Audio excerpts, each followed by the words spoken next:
Hey, I want to thank you guys for being out here. We couldn't do this without the fans. I want to thank the players and the coaches from all over San Diego Waves. I want to thank the press box crew up there. Everyone give them a shout out up there. Thank you, Abe. We got Andrew, Garrow, Chris, Henry, Shauna. I want to thank behind the scenes Stacy, Fabian, so many people that do a lot of stuff every night to keep our organization going strong. So let's have a fun night.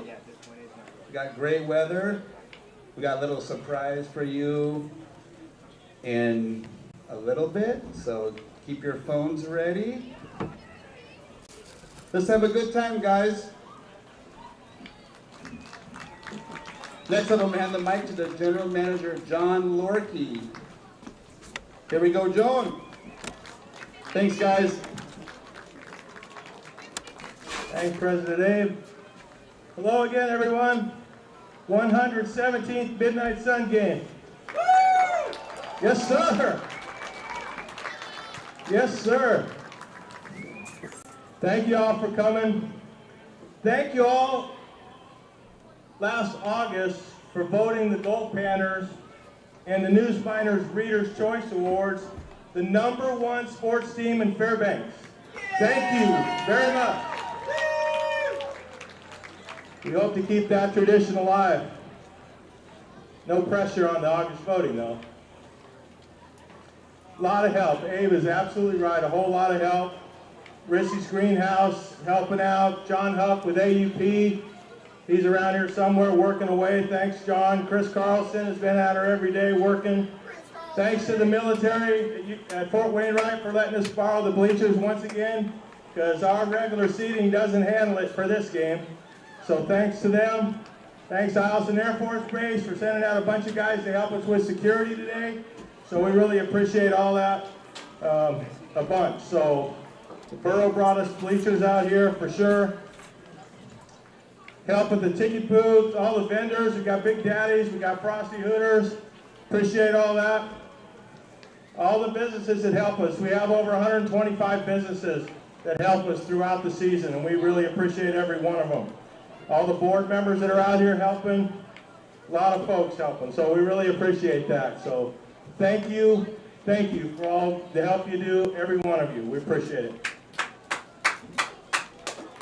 Let me give another shout out here to Maddie Rurick. Maddie and her husband Matt took on the responsibilities that increased even more tonight, because I'm throwing all kinds of stuff at her, but Maddie's down here. Are you in the red section? She could be in front of the bleachers down here. Oh, she's in center field. You talk about making a presence. Good job, Maddie. Maddie has handled the housing for this year, which isn't easy. And we understand that a whole lot of families, you've got family coming in town, there's all kinds of things to do around Alaska throughout the summer. So these families that open their homes up to our players, we really appreciate it, and we want to give them all a shout out. Most of them are right down here in the red section. So please stand up, summer families. We've got Dave Hawkins over here as well. We've got the Hornbuckles, Shauna and Kevin up here, I think in the silver section. There they are, in the reserve seats right there. We've got Tim and Lorinda Trotman, Barbie Wiegand, Bo McIntosh, Maureen Garcia, Wendy and Mark Plavin, Brianna Ong and Tyler Strauss, Ed and Tammy Randolph, Alyssa Kanoy. Alyssa's got a bunch of them in her house. Thanks, Alyssa. Brandon and Kinsey Paulson, Eva and Scott Bird, and myself and my lovely wife, Rhonda. So thanks to all the summer families. We could not do it without you. Really appreciate it.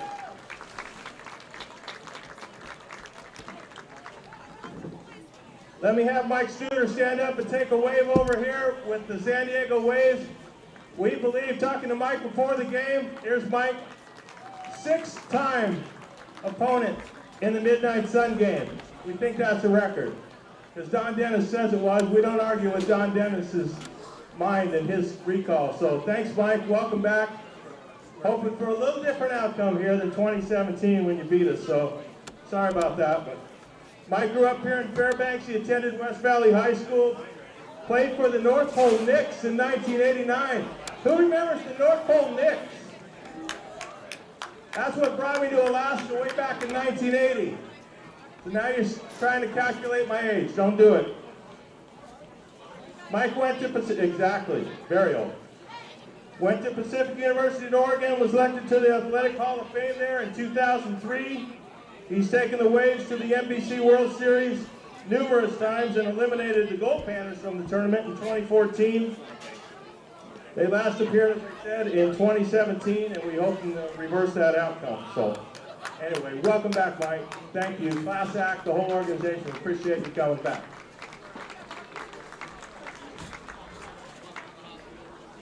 Now I want to talk just a little bit of a somber note, but the Goldpanner family extends far and wide. When you talk about San Diego, you talk about a legendary coach that passed away.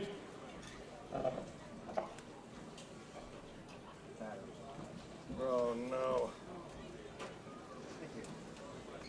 Oh, how's that? Coming back. Okay.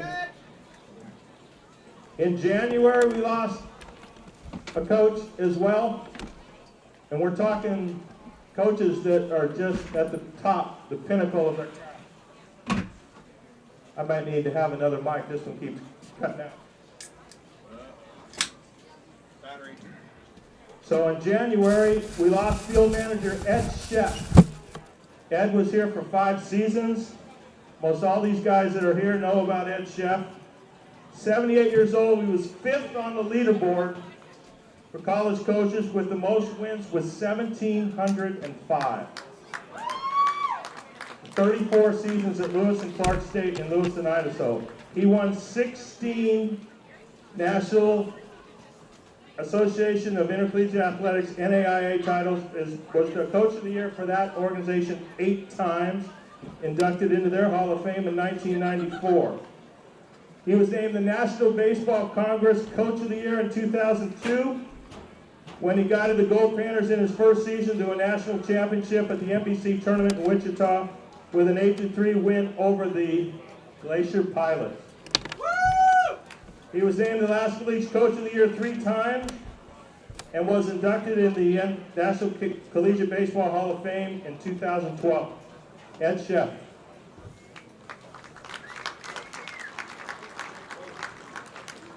Then in March, at 83 years old, we lost Jim Dietz, who passed away at age 83. He's the winningest coach in Goldpanners history. 16 years he coached the Goldpanners. Imagine getting 500 wins in summer college baseball over 16 seasons. He was 31 years at San Diego State, winning 1,230 games. And he was inducted in the American Baseball Coaches Association Hall of Fame in 2002. The Goldpanners are grateful to Jim Dietz and his 16 successful summers here. Can I get just a moment of silence from all of us out of respect for the passing of 2 of our legendary coaches, Ed Sheff and Jim Dietz.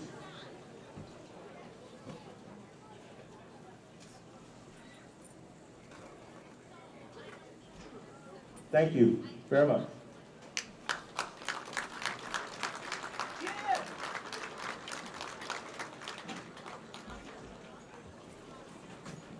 Now let's brighten it up a little bit. We all got to watch this lady in the 2022 Winter Olympics. Vicki, if you could make your way here. Where are you? Are you in center field too? Aha, there she comes. We all got to watch Vicki in the 2022 Winter Olympic Games in Beijing, where she performed so beautifully. She has participated in the World Championships in 2015, 18, and 19, with her top finish in 18 when she finished 4th. So much of what the Goldpanners try and do, and it was certainly the motto of our 50-year president, and the man who the Midnight Sun Game is named after, Bill Stroker, and that is to shine a light on the city of Fairbanks. She certainly did that when she made us all feel so proud of Fairbanks, and certainly of her and her accomplishments. Born, raised, and still living in Fairbanks, it gives me great pleasure to introduce our very own Olympian, Vicki Persinger.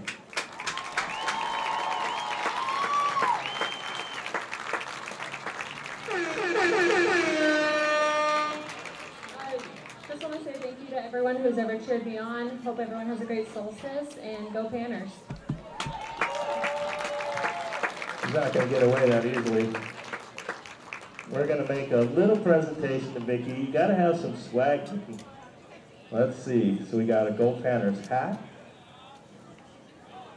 Goldpanners New Jersey. Do you like our new jerseys we've unveiled tonight? I know a lot of you have already got them on. Vicki appropriately gets number 49. If it doesn't fit, we'll do another one.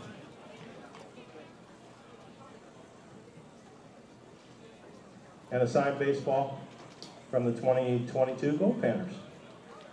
You're welcome. Thanks, everybody. Let's have a great night. Turn it back up to Andrew. Enjoy yourself. Have a bunch of fun. Let's play some baseball.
you to Groudon Memorial Park in the 117th edition of the Midnight Sun Game.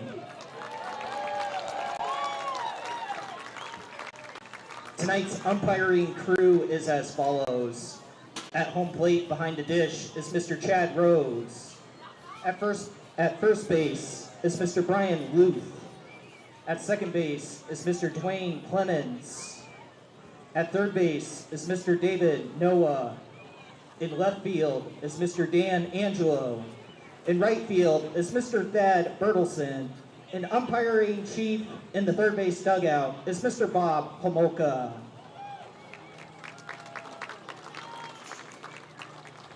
And now fans, if you'll turn to your programs, let's meet the visitors on the scoreboard, the San Diego Waves. The San Diego Waves manager is Jason Schmeiser. His assistant coach is Jake Rico. His pitching coach is Lewis Cohen. And now let's meet the batting order for the San Diego Waves.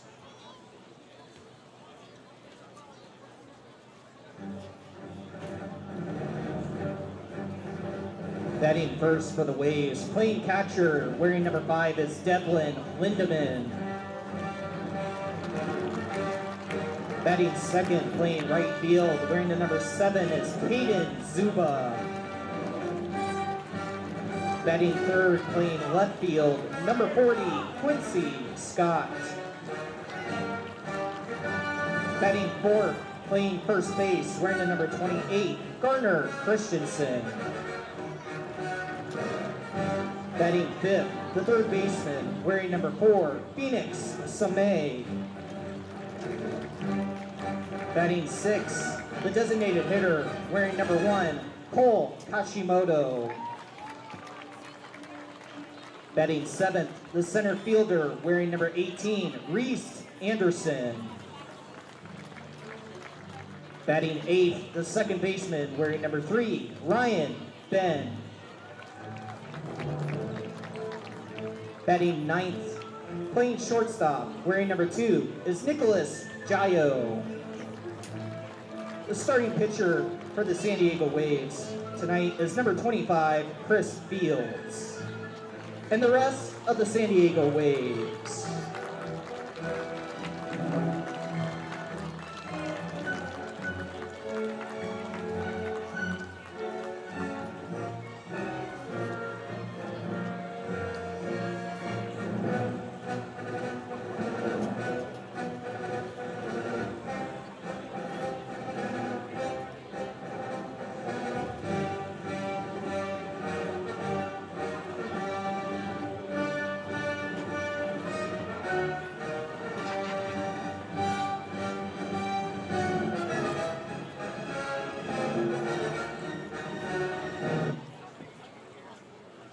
And now let's meet your Alaska Goldpanners.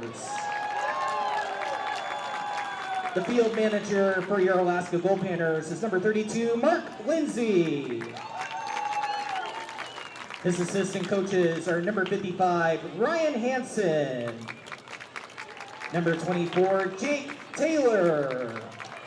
And number 23, Marcus Mastroboni.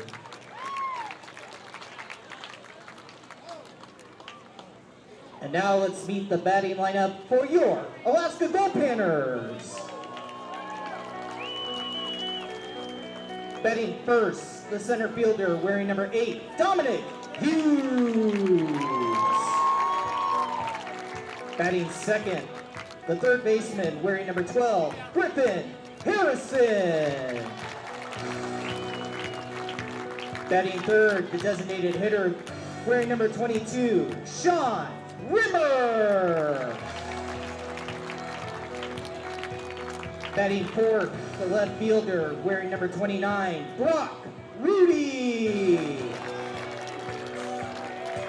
Batting fifth, the catcher wearing number 21, Rafael Flores.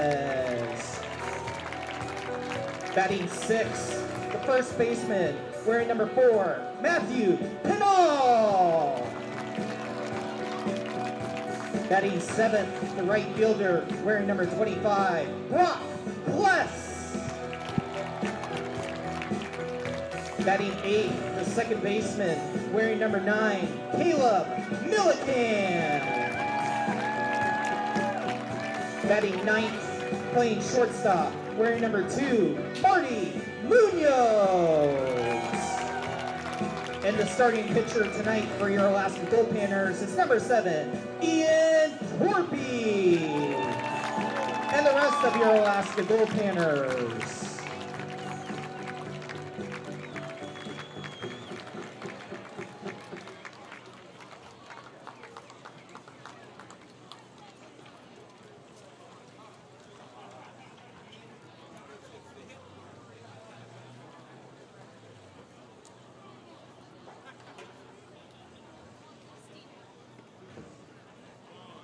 Ladies and gentlemen, the two baseball teams representing the 117th edition of the Midnight Sun Game.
Welcome, everyone. We are live here at the 117th annual Midnight Sun Game here in beautiful Fairbanks, Alaska, on the longest day of the year. We are moments away from the national anthem, which will be sung by Jen Oden here in Fairbanks. Garo Von Dane with you live. Chris Carlson on the controls. The Goldpanners and San Diego Waves are lined up on the field. The umpires are ready, and a packed house here at Groudon for a spectacular night of baseball coming your way right here on Pannervision. The Alaska Goldpanners hosting the San Diego Waves in this 117th edition of the High Noon at Midnight Classic. It is just a gorgeous night for baseball. We are thrilled about it and glad you are tuned in here to Pannervision. Keep it right here. You don't want to miss the anthem. And the beginning of tonight's game, our pitching matchup will be Ian Torpy for the Goldpanners against Chris Fields for the San Diego Waves. And let's turn it over at this time, to the public address. Please stand. Kindly remove your hats for the presentation of the colors by Truman Wiseman, Northern Lights High Adventure Trek Leader Eagle Scout, and Danny Bouchau, Order of the Arrow Life Scout, working on his Eagle Scout.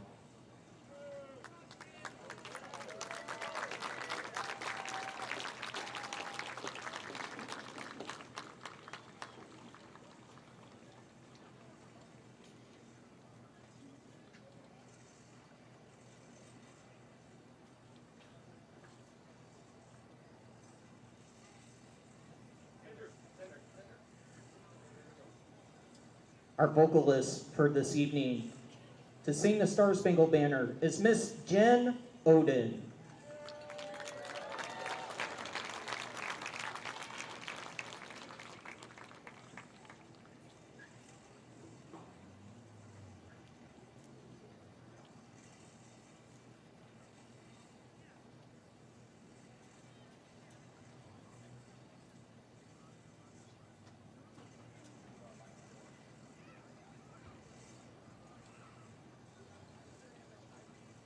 Oh, say, can you see by the dawn's early light what so proudly we hailed at the twilight's last gleaming, whose broad stripes and bright stars through the perilous fight o'er the ramparts we watched were so gallantly streaming, and the rockets' red glare, the bombs bursting in air, gave proof through the night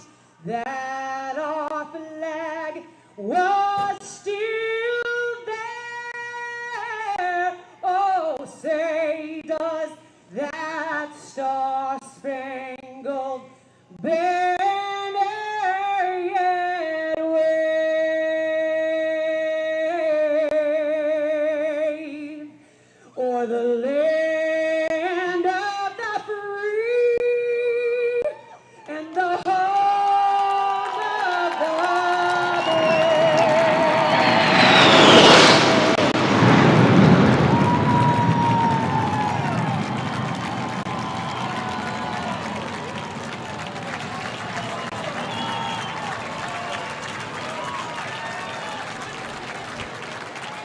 Absolutely Ladies and incredible. gentlemen, please The remain flyover seated here as before the tonight's colors Midnight are Sun retired. game.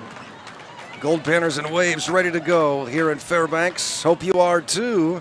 Settle in and get ready for a fantastic, spectacular night of baseball here on the longest day of the year, 153 miles due south of the Arctic Circle. Thank Jen you. Oden with our national anthem. General Manager John Lorkey was on the field with some things to say before the game, as was Team President Abe Siddall. I'm Garo Von Dane, Chris Carlson to my right, and we are ready for some baseball tonight. This is always a great event here in Now, Fairbanks. ladies and gentlemen, It began back in 1906.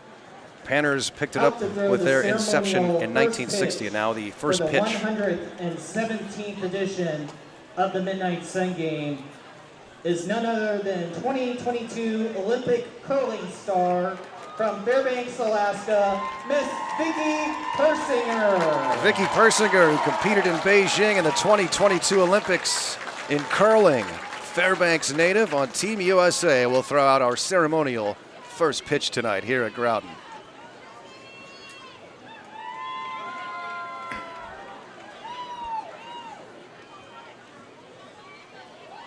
And throws a strike.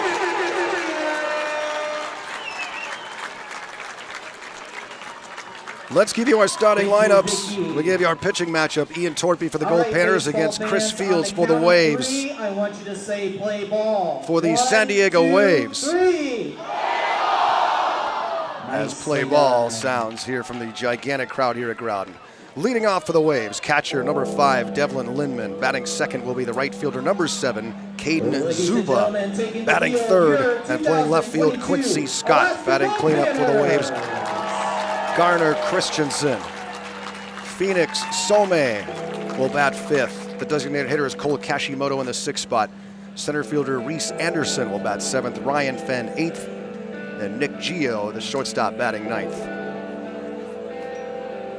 For the Goldpanners, it'll be Dom Hughes leading off, followed by Griffin Harrison, Sean Rimmer, the DH, Brock Rudy in the cleanup spot for Fairbanks, Rafael Flores batting 5th, We'd like to remind Matthew baseball Pinal in the fans that 6th hole, baseball Brock can be a Kless teamless sport. will bat 7th, Please Caleb keep your Milliken in the eye 8th spot, and on the Marty baseball field at Munoz all times. will bat 9th. Those are your Also, starting if lineups. You can see them on my you Twitter page, don't at foul Voice of balls, G-Man. and if they are in good condition, If they you can want to return write those them foul down and balls keep to score with their us at home, which we positions always for encourage. credit. But please keep your eye on the field at all times. The Midnight Sun game finally upon us here in 2022. The Goldpanners won last year over the Everett Merchants, and now facing the San Diego Waves for the 6th time in their history on the Midnight Sun game. And head coach, general manager Mike Studer for the Waves This is his 6th game here in the Midnight Sun Classic, and he's had more success than any other visiting general manager. He's a former coach here for the Waves. He's sitting back as just the GM now and letting his coaches run the team. And the Waves have gone, they've won twice in the Midnight Sun game and lost 3 times. They won the Midnight Sun game in 2007 and again in 2017, so the Panners looking for a little revenge here tonight against the Waves. The Goldpanners all time in the Midnight Sun game are 47-14. And Ian Torpy is ready to go on the mound, and he will face Devlin Lindman. Ian Torpy, the 5'11" right-hander from the University of Northern Colorado. 2nd-year Goldpanner, first opportunity to pitch in the Midnight Sun game. Goldpanners seated in the dugout on the 3rd base side, the Waves on the 1st base side. We have a massive crowd here tonight on a gorgeous night for baseball, partly cloudy. And we hope it stays that way. And at 10:01 on June 21st, the first pitch is outside for ball 1 on Lindman.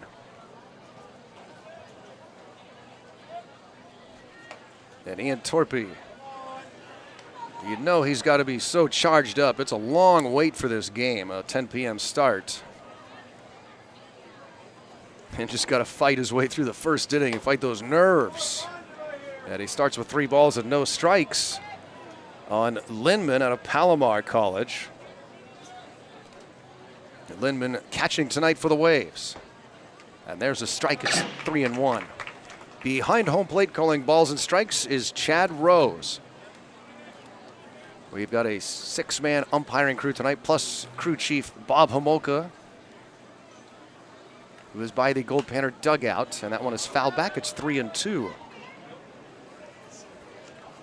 The umpire at first base is Brian Luth. At second base, it's veteran Dwayne Clements. At third, David Noah. Up the left field line, Dan Angelo. And on the right field line, it's Thad Bertelson, your umpiring crew for tonight's Midnight Sun game. The 3-2 is fouled out of play. Crowd lined up early today. Gates open at 8 p.m.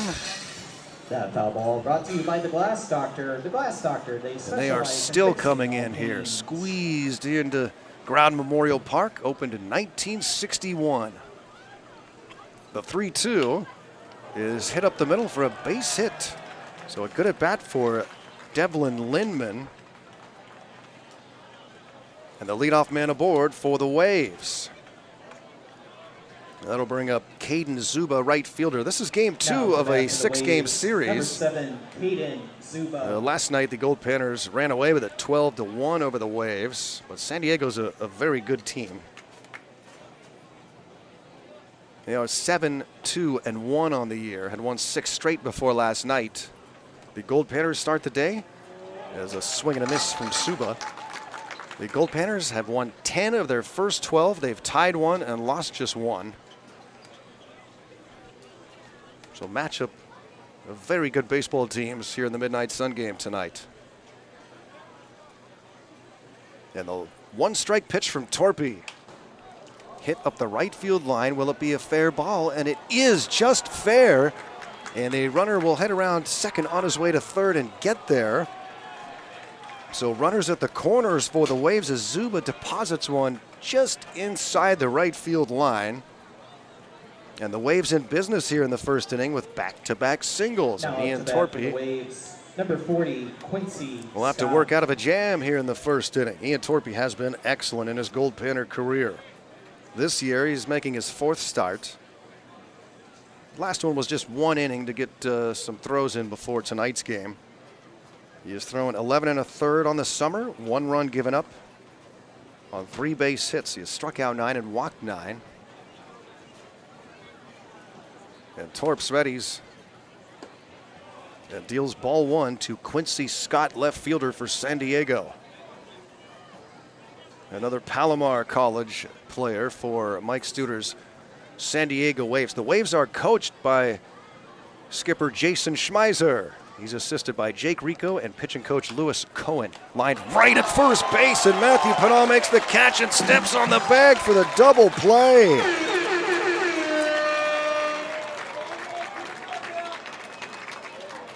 And just like that, 2 away. Now to bat for the Lindman Waves, remains number at third 28, base, and now Gardner 2 away Christensen. for Garner Christensen. The defense for the Goldpanners. Catching for Ian Torpey is Rafael Flores. That was Matthew Penal making the play at first. Caleb Milliken at second. Marty Munoz the shortstop, and Griffin Harrison is at third.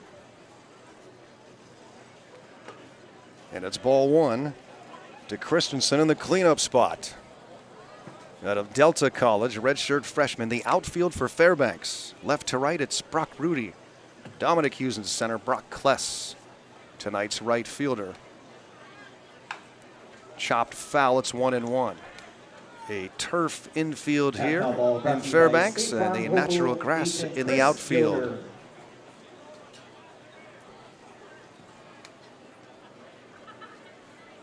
Just a slight breeze out to center. Temperatures in the low 70s. And it's down and away for ball 2. Perfect night for baseball under the midnight sun.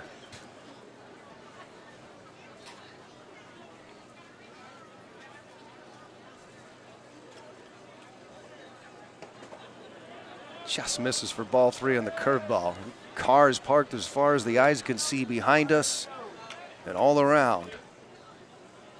Expecting between 5,000 and 6,000 fans here in attendance tonight from all over the world. Here's the 3-1, and he walks him for ball 4. So they're careful with Christensen.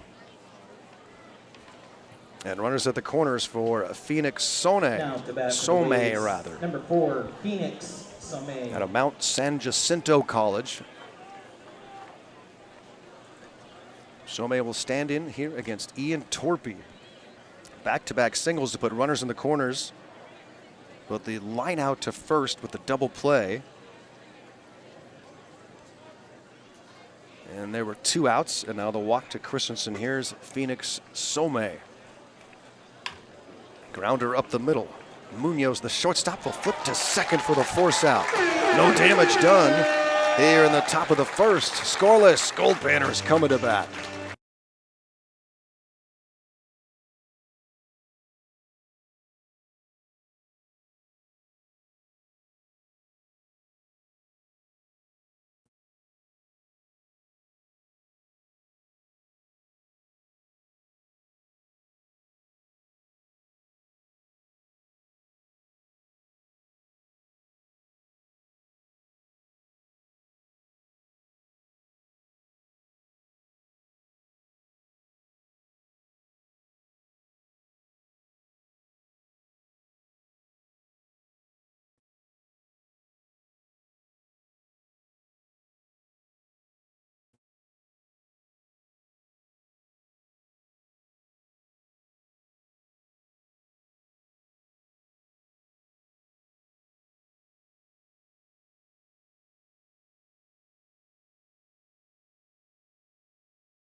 117th annual Midnight Sun Game, live from Fairbanks, Alaska, here at Groudon Memorial Park. Garo Von Dane with you live.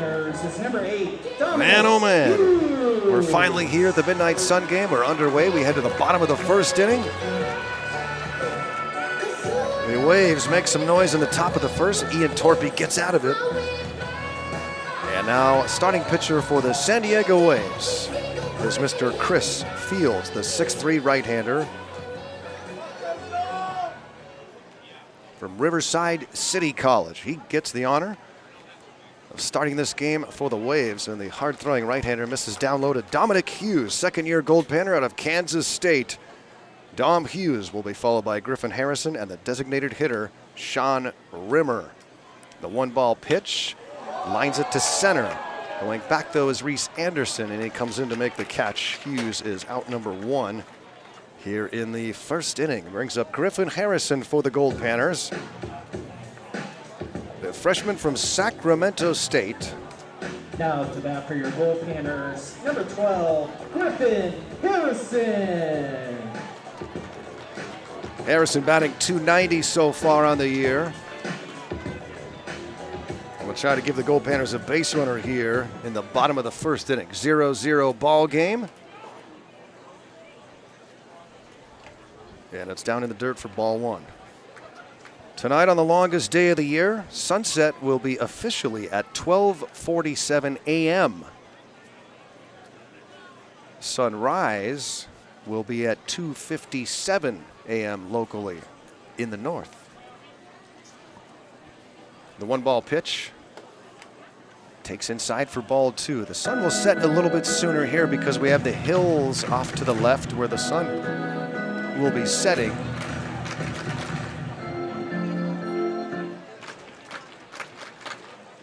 The 2-ball pitch.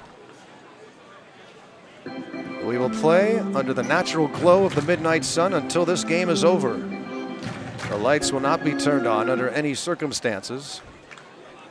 They never have been in the history of the Midnight Sun Game, which began back in 1906. 3 balls and a strike to Harrison with Rimmer on deck.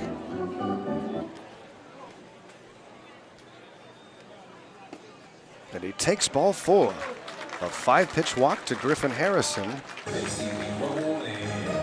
We'll bring up Sean Rimmer, the designated hitter for the Gold Panners. Junior college All-American out of Yavapai. Leads the Gold Panners with 3 home runs. Sean Rimmer. Batting .344 so far this summer. Rimmer with a runner at first base. And 1 out.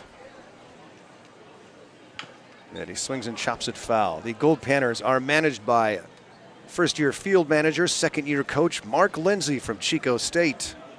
He's assisted by Ryan Hansen, who's over in the third base box, Jake Taylor in the first base box, and Marcus Mastroboni.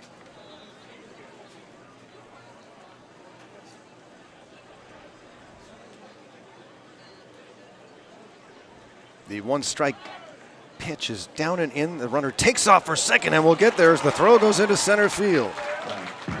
Stolen base for Griffin Harrison. He gets into scoring position for the Gold Panners. Third stolen base of the summer.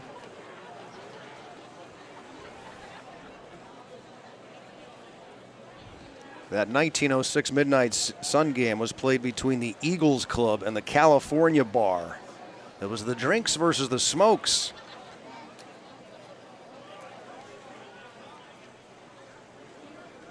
Here's the 1-1 to Rimmer. Chopped third base side. It's a fair ball. It kicks off the shin of Some. And over to third base goes Harrison. And Rimmer's safe at first. That was a tough play for the third baseman, Some. And everybody safe. And gold at the corners for Fairbanks here in the bottom of the first inning. Now it's a bat for your Gold Panners, number 29. And that'll bring up Brock Rudy in the cleanup spot. Brock has had a whale of a summer so far out of the University of Utah. Rudy batting .385 so far. He's driven in 6 and always seems to get on base. And he swings and fouls this one back. That foul ball brought to you by Brock is 9 for his last 21 at the plate. And in his last 28 plate appearances overall has been on base 17 times safely. Rafael Flores is on deck. Here's the 1-strike pitch with Gold at the corners. He takes in the dirt, ball skips away, and runner is going to take off for second and get there without a throw. Rimmer on the wild pitch takes second, and the Goldpanners have runners at second and third with 1 out. Here in the bottom of the first, 0-0 game, but Fairbanks threatening, and Brock Rudy's got a chance to drive in a couple.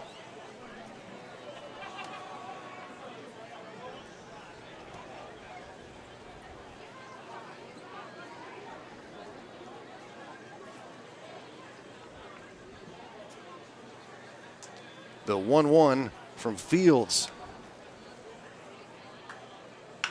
And he lines it into the gap in left center. This one's carrying back. It's going to clear everybody and bounce to the wall. Harrison and Rimmer both come in to score. Rudy's going to dive back into second base safely. And the Goldpanners lead it 2-0 here in the first. A 2-run double for Brock Rudy. And that'll bring up Rafael Flores. The task doesn't get much easier for Chris Fields here in the first. Rafael Flores, Goldpanner catcher out of Rio Hondo. He's batting .290. Flores, in the previous series against the Ventura County Pirates, put on a show. He takes a strike on a slider from Chris Fields. Flores hit a 2-out, 2-strike, bottom of the 9th inning walk-off grand slam to defeat the Ventura County Pirates.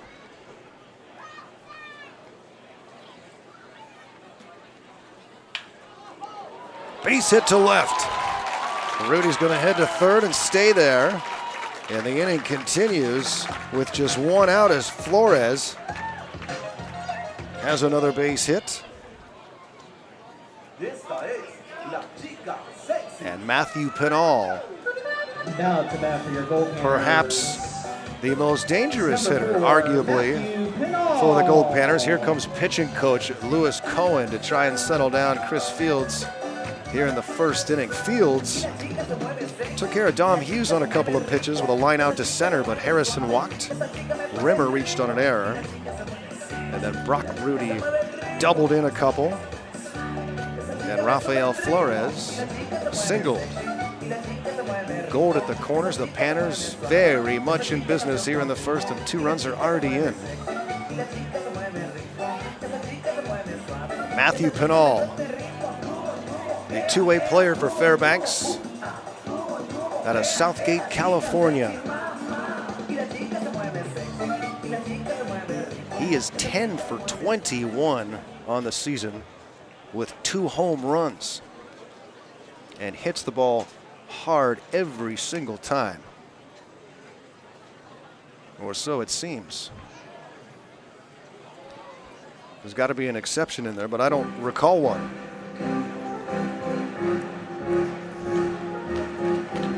Garrow Von Dane here at Groudon.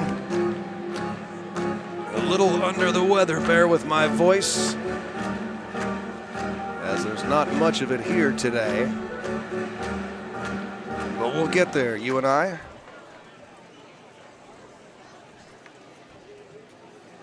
High and away, and the runner's going to take off for second, and here's the throw, and the tag not in time.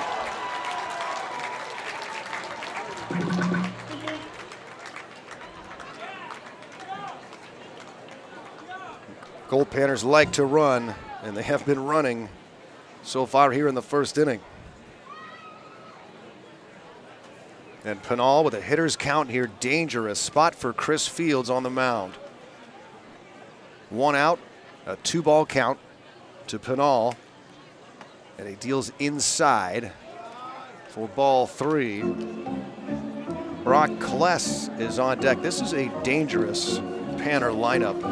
They're batting .281 this summer as a team, averaging just under 7 runs per game. High and away, ball 4. Pinal walks on 4 pitches.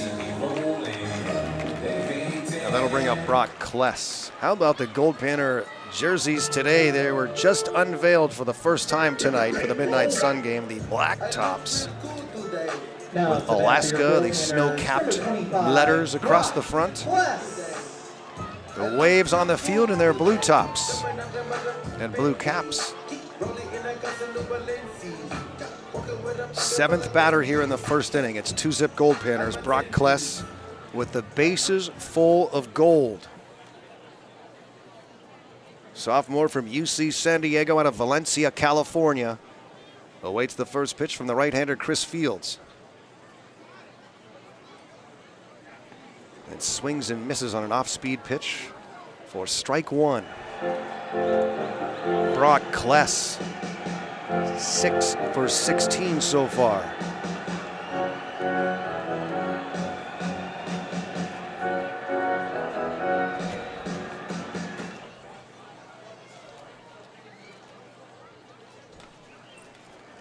If you're wondering, it does not have a home run yet this summer, but just 16 ABs. Had a tremendous anthem before tonight's game from Jen Oden and the flyover.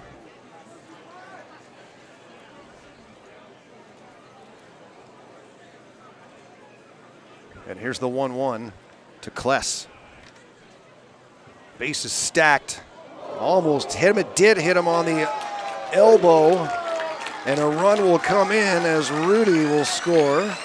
And everybody moves up 90 feet. The hit batsman. RBI for Brock Kless. And the Waves in trouble right now as the bullpen will get started. Now to bat for your Goldpanners, number 9. Chris Fields in a Milliken. monumental jam here in the first. 3 runs are in, just 1 out. He got the first out of the inning. 6 straight have reached since. And Caleb Milliken, the batter, the junior from Pomona Pitzer out of Berkeley, California. The left-handed hitter against the righty, Fields. And he fouls this one off. That foul ball brought to you by local State Farm agent Matt Raymond.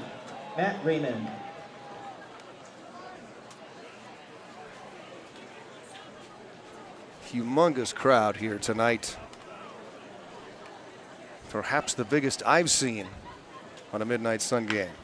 Line to right, a base hit for Milliken. Flores comes in to score. Here comes Pinal to score. And it's 5-0 Goldpanners here in the first.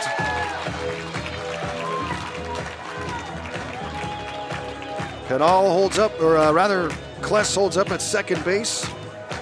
Milliken drives in 2, and now the bullpen will really get working for the Waves, as the Panners have put up a 5 spot here in the first inning. Now to bat for your Goldpanners, number 2, Marty Munoz. And a nightmarish first inning here for the Waves. They had 3 base runners in the first inning and did not score. And Marty Munoz, the 9th batter of the inning, takes one outside.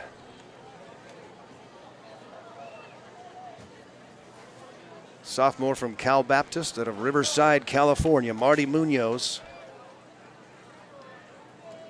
They're just a $129 so far on the year for the Goldpanner shortstop, and he pops this one down the left field line towards foul territory, and a great catch crashing against the gate by the left fielder Quincy Scott. And man, oh man, Chris Fields and the Waves needed that one.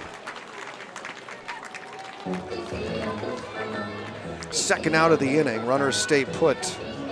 But a huge play for Quincy Scott in left to help out his team and his pitcher. Dominic No makeshift gate there in front of the temporary seats up the left field line. And we go back to the top of the order for Dom Hughes, who lined out to center to start this first inning.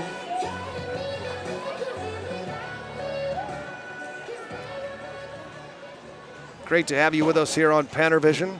We have every Gold Panner game for you all summer long, home and on the road, and every game archived on our YouTube page. So if you really must go to bed tonight, you can call it up tomorrow on the Gold Panners YouTube page. But we prefer you stay up with us. It is simply a gorgeous night.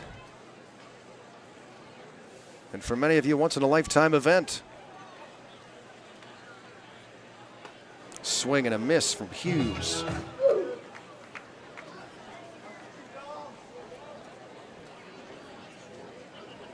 We will pause the game at the closest half inning to midnight for the traditional singing of the Alaska flag song. Always an amazing moment here at the Midnight Sun game. Strike called, it's 0-2 on Hughes. Dom's parents are in attendance here tonight.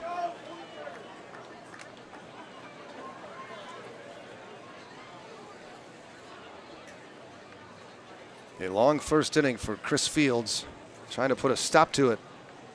And the 0-2 pitch to Hughes.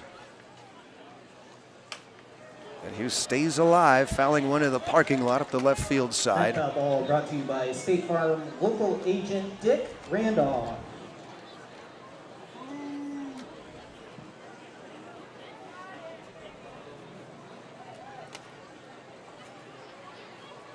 Last year, the Gold Panners won a 3-0 shutout over the Everett Washington Merchants in the Midnight Sun game.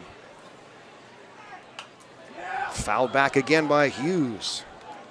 That foul ball brought to you by State Farm. Herman local agent Fajardo was the Ed winning Randolph. pitcher a year ago from Arizona, transferred to Kansas State, where he was teammates with Dom Hughes.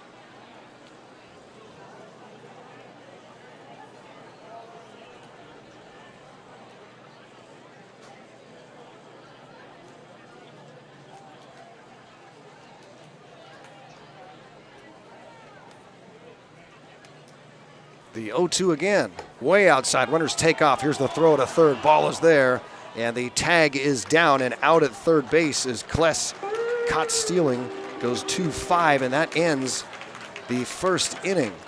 But the Gold Panners played 5 runs. They lead it 5-0 after 1. It's the Midnight Sun game in Fairbanks, Alaska. So the intentional walk to Rudy will load the bases, and that puts the winning run at first base. And they're going to take their chances with Rafael Flores. So the sophomore out of Anaheim, California, from Rio Hondo.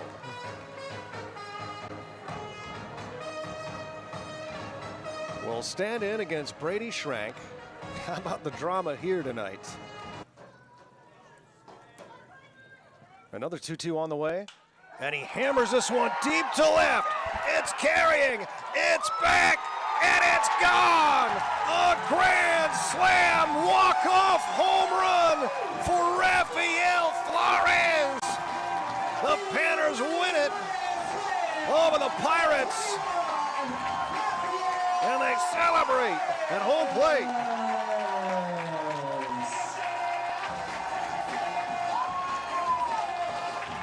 Rafael.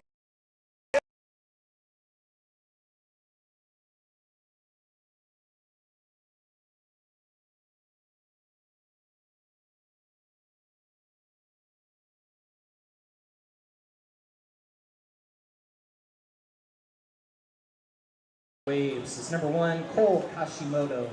We move to the second inning of the 117th Midnight Sun game here in Fairbanks, Alaska. Garo Von Dane with you live.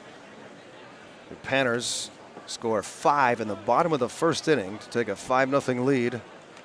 And leading off for the Waves here in the second is Cole Kashimoto, the designated hitter. He'll be followed by Reese Anderson and Ryan Fenn, the 6, 7, and 8 spots in the Waves batting order. Strike is called. The San Diego Waves were born as the North County Waves back in 1995 under current general manager Mike Studer, who grew up here in Fairbanks. Grounded into left field, a base hit for Kashimoto, a leadoff single, and the Waves have their 4th base runner of the game. Mike Studer, a West Valley High School graduate, and played with the North Pole Knicks here in the Alaska Baseball League in 1989.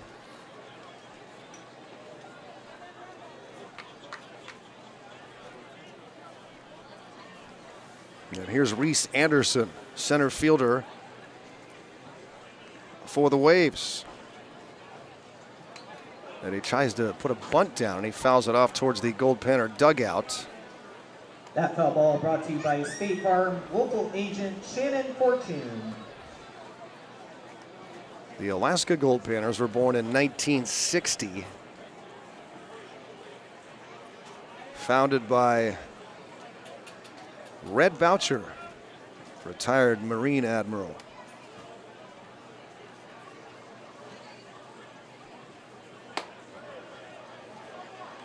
He turned the reins over to Don Dennis a few years later, and Don ran this program through 2011. Oversaw a long list of great Goldpanner teams and championships. This one is fouled off. It's 1-2 to center fielder Reese Anderson from Ian Torpy, right-hander for the Goldpanners.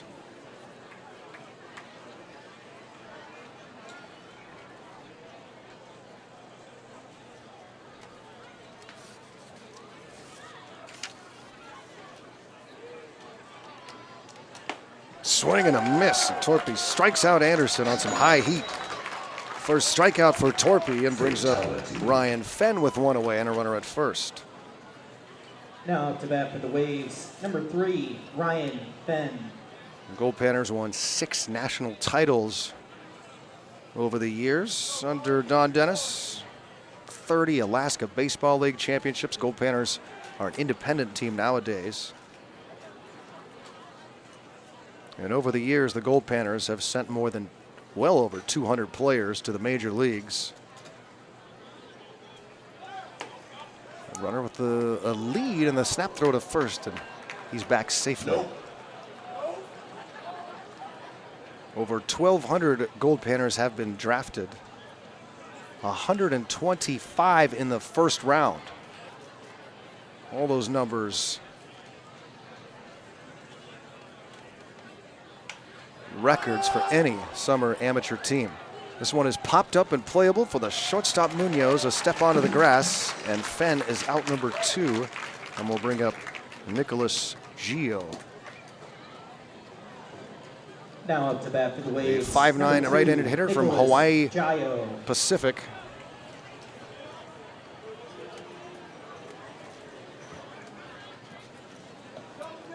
And he'll try to advance the runner here with now 2 away. Kashimoto singled to lead off the inning, but Torpy struck out Reese Anderson and then got Ryan Fenn to pop up.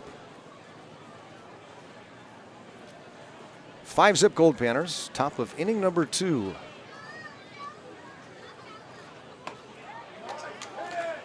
And a strike called.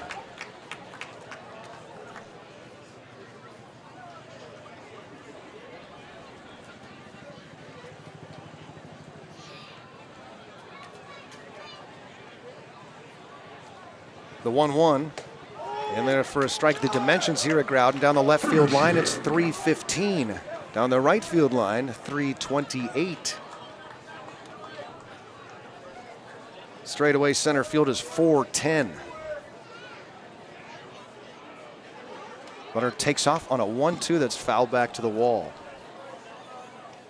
That foul ball A big brought to you park, by but State Farm the local Goldpanners agent have already Chip hit Kelly. 7 home runs this summer over their first 12 games. You can follow the Goldpanners on all the usual social media sites, and you'll see a lot of cool stuff, especially after this Midnight Sun game, on the Facebook page, Instagram. The 1-2 runner takes off again. The ball's in the dirt, so he'll get there without a throw. Stolen base for Kashimoto. He gets into scoring position, and it's 2-2 on Gio. The Goldpanners also have a TikTok page. Should be some fun stuff on there throughout this game and after. And of course on Twitter, where we keep you up to date on everything at Real Goldpanners, the Twitter handle.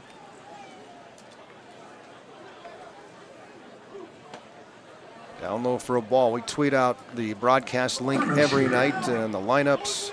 So follow the Goldpanners at Real Goldpanners. You can follow me at Voice of G-Man.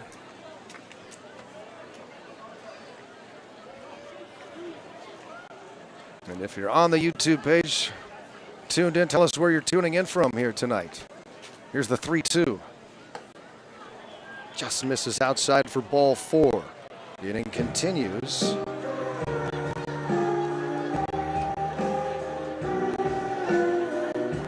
First and second for the Back Waves. to the top of the lineup. We go to the top of the order for Devlin Lindman. It's Lindman. The one game of the year you certainly want to have that early lead. I mean, you always do, but it's that much more important at the Midnight Sun game because it gets harder to see that baseball as we get closer to midnight at sunset.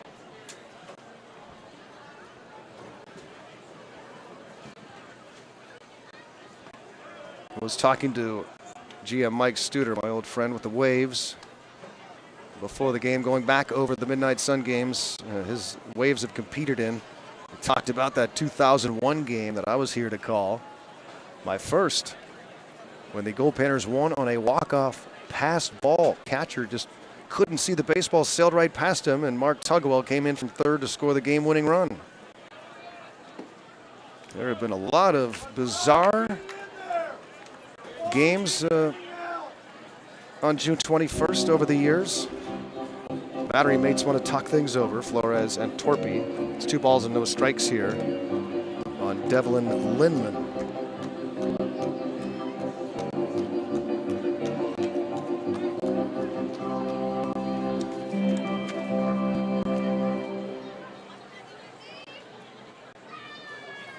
In 1984, the Taiwanese team quit. They were leading 2-1 in the 7th, but they said it was too dark, so they quit and forfeited.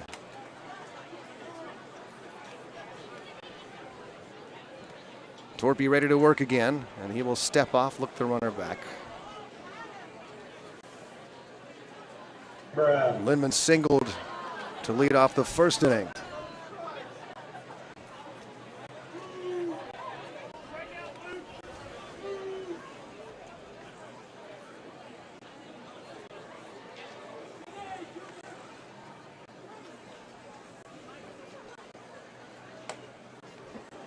Deals outside for ball 3. On deck is Caden Zuba.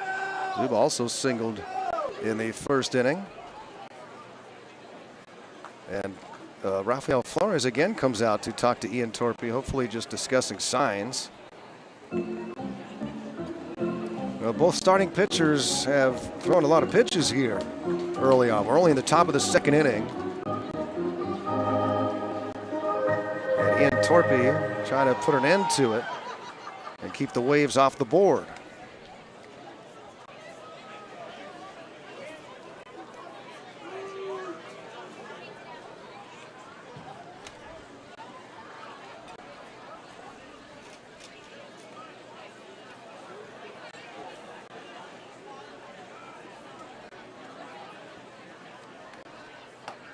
Ball 4, 4-pitch walk to Devlin Lindman. And Ian Torpy has walked 3. It's a tough game to pitch, the Midnight Sun game. There's so much anticipation, nerves, and it's probably a safe bet that neither Ian Torpy or Chris Fields have pitched in front of this many fans.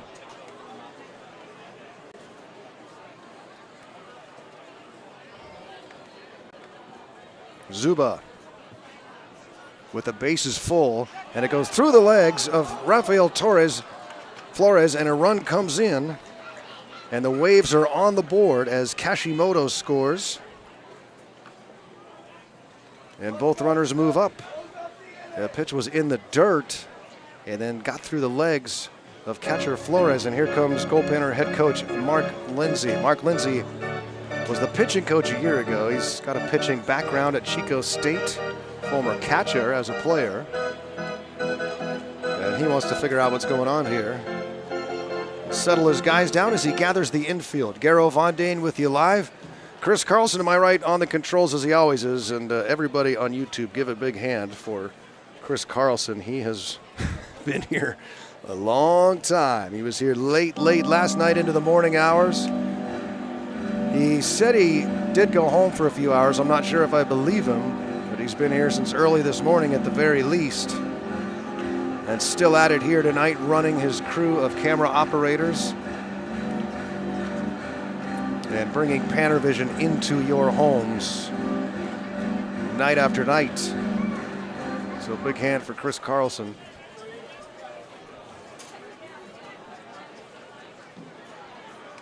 And Torpy is ready to go back to work here against Zuba.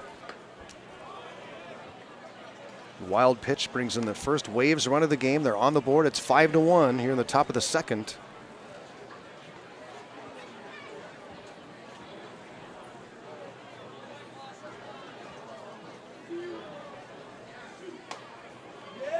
In there for a strike. It's 2-1. This is home plate umpire Chad Rose.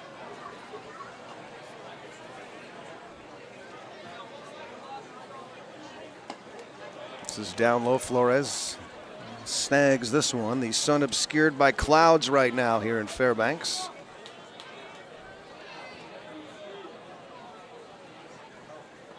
We're an hour and 18 minutes from midnight. Just misses for ball 4. 3 consecutive walks issued by starting pitcher Ian Torpy. Now to bat for the Waves is number 40, Quincy Scott. Torpy last year, 2.43 earned run average for the Goldpanners, went 3-0.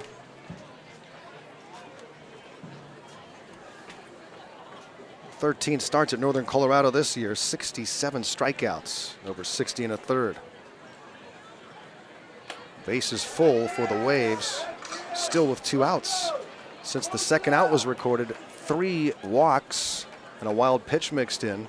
That one brought in a run. Quincy Scott lined to first for a double play in his first at bat.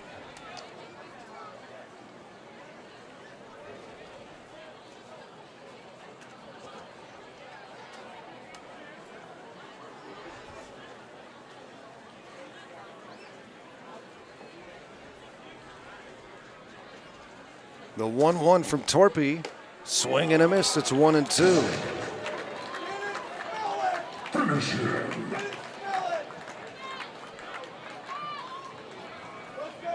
Ian has 1 strikeout so far.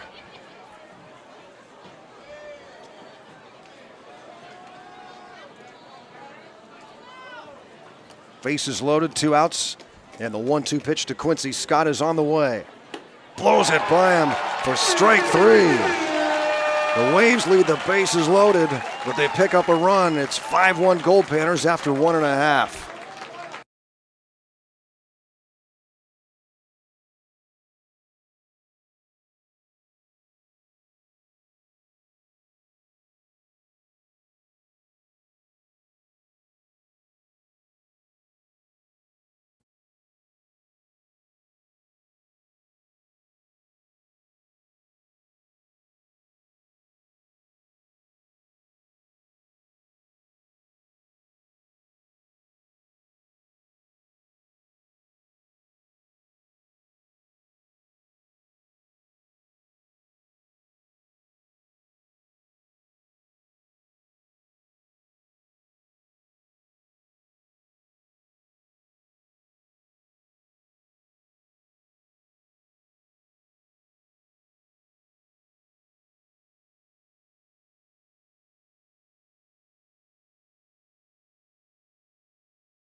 To the top of the lineup for your Goldpanners, number 8, Dominic Hughes. Bottom of the second inning here at the 117th annual Midnight Sun Game. Garo Von Dane live here on Panavision. Goldpanners hosting the San Diego Waves for the 6th time all-time in the Midnight Sun Classic. Goldpanners with the early advantage, leading 5-1. And Dominic Hughes will lead off. He was at the plate when Brock Kless was caught trying to steal third to end the inning. Hughes lined out to center field in his first at-bat.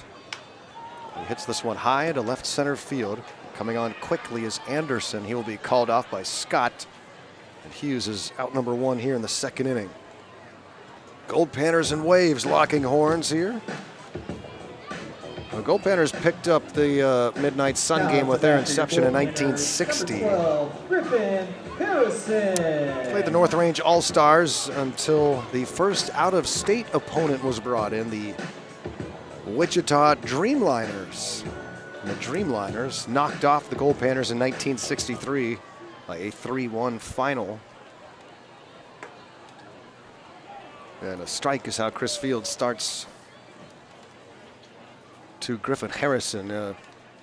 Chris Fields would love a short second inning after the long first where 9 Goldpanners came to the plate. 5 runs were scored, 4 of them earned.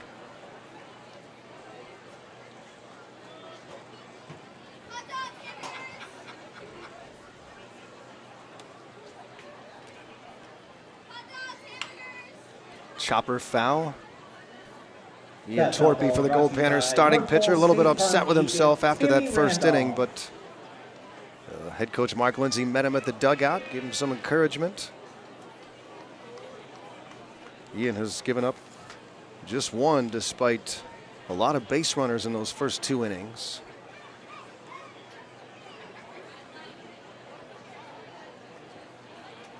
And he's got his Goldpanners in front 5-1. And Chris Fields started to take a walk, thinking he had strike 3, but it's 1-2.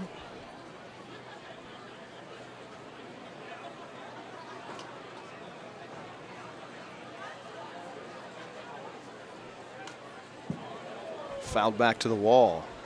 That foul ball. There have been so many memorable Midnight Sun Learn games. the art of goldpanning and have a ton of fun doing it. The with 2018 out in Fox. Game was an absolute classic, especially the way it ended.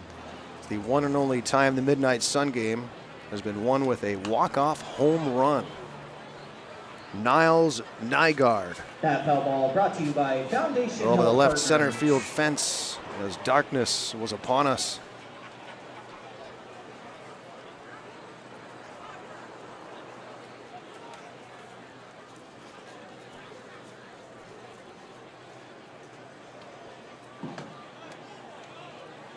Two and two. The Goldpanners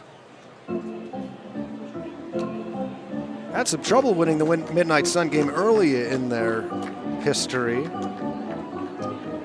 but then became dominant. Lined right at third baseman Some. And Harrison is out number 2. That'll bring up Sean Rimmer. Reached on an error and scored in the first inning. Number 22, Sean Rimmer. From 1992 through 2007, the Goldpanners were undefeated in the Midnight Sun Game. 92 to 2007. The Waves won in 2007. The Waves won again in 2017. The Seattle Studs defeated the Goldpanners in the Midnight Sun Game 5-4 in 2019. But other than that, the Goldpanners have won the vast majority, 47, and have lost 14. And again, most of those losses back in the 60s and early 70s.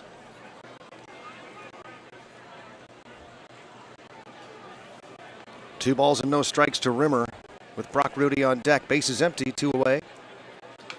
And Rimmer chops one foul. That foul ball brought Rimmer to you a by power Tommy bat for the G. Goldpanners, but Tommy has G. also shown the They got the versatility to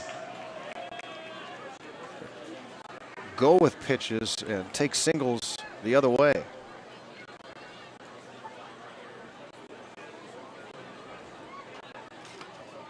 Swings and misses here for strike 2. A gorgeous night here in Fairbanks and a massive crowd.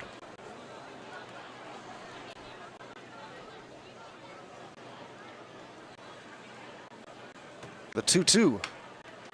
Foul tip stays alive as it bounces towards the Goldpanner dugout to our left. Beyond the left field fence to our left is 2nd Avenue, which takes you downtown, and across 2nd Avenue, the Fairbanks Curling Club.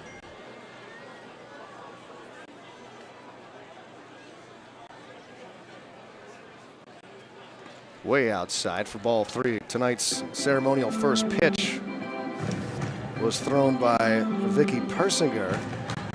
She's been curling since she was about 5 years old. 3-time U.S. women's champion and member of the U.S. women's Olympic team this past year.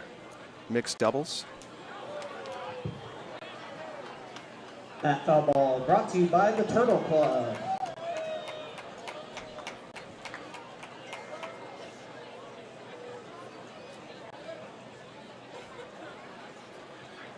Base is empty, 2 away, and the 3-2 pitch to Rimmer. And he hits it high into right center field. Zuba to his right will make the catch. And good work for Chris Fields. He gets a 1-2-3 second inning. But the Panners lead it 5-1 after 2.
Corner Christensen.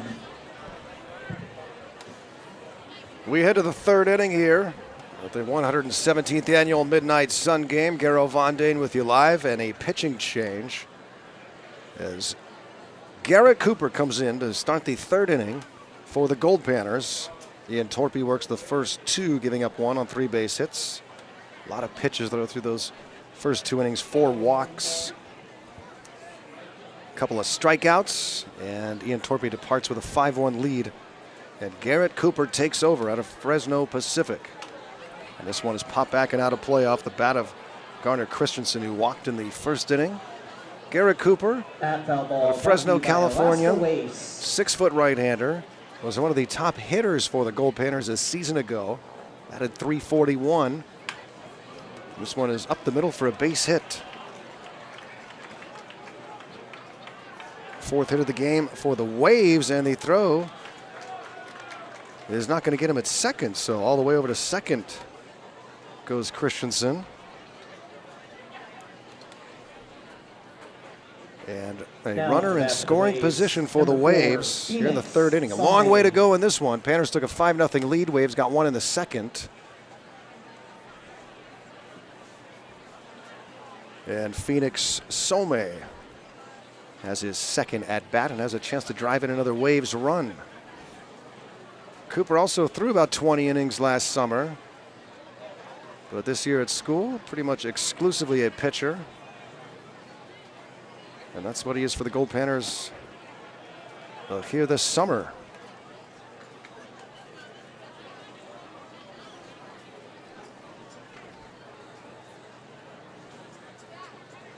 Garrett Cooper has pitched 11 innings so far and given up 2 runs.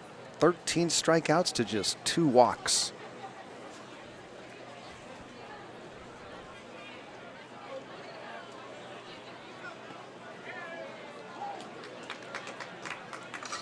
He deals a strike here to Some with Colt Kashimoto on deck. A run on 4 hits for the Waves, 5 runs, 3 hits for the Goldpanners. That curveball is fouled off. That foul ball brought to you by Alaska. Talked to Garrett before the game tonight. He was pretty loose, fired up for his second Midnight Sun game.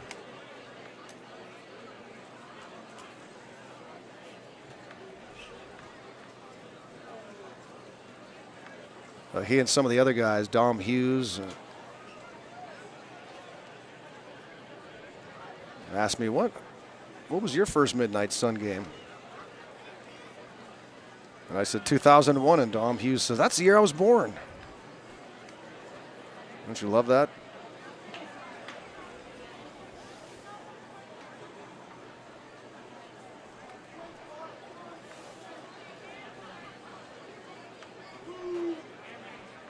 Three and two now. Cooper to Some, and he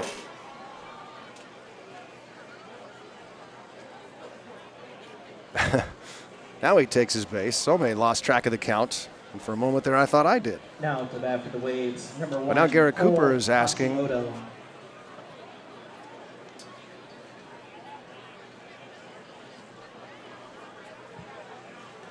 And now the umpires are discussing it.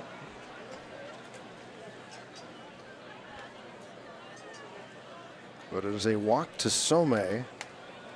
Just the third of the summer for Garrett, and here's Colt Kashimoto.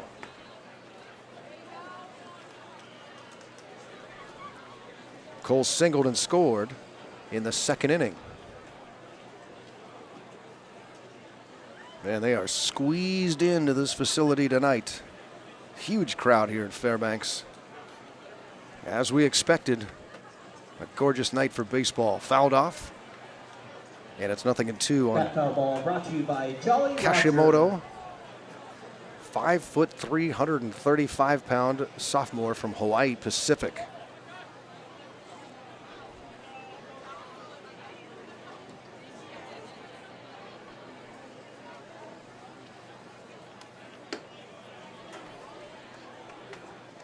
Upstairs for a ball, it's 1-2. Current Goldpanner GM John Lorkey. He's been here a few years now. He was previously the GM with the North Pole Knicks, a now long since defunct team in the Alaska Baseball League, as Kashimoto strikes out looking. And was also the GM for the Peninsula Oilers in the Alaska Baseball League. Now to bat for the Waves, number 18, Reese Anderson. I mentioned some of the amount of Goldpanners that have played in the big leagues and been drafted and such. A lot of names that are familiar to everybody out there. And they all played in this Midnight Sun game. Swing and a miss. One baseball legend who did not play in the Midnight Sun game but played for the Goldpanners was Barry Bonds, part of that 1983 team. Joined the team late, though, and missed the Midnight Sun game. Cooper works here to Reese Anderson with 1 out and 2 aboard. A 5-1 Goldpanner lead, top of the third.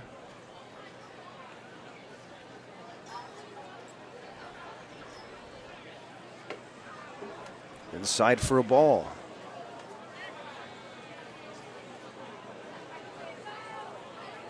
Back in the 60s, you had Tom Seaver as a Gold Panner in 64 and 65. Rick Monday, now with the Dodgers broadcast team. Played in 64, first ever player drafted by Major League Baseball. This one is popped up and playable for Matthew Pinal.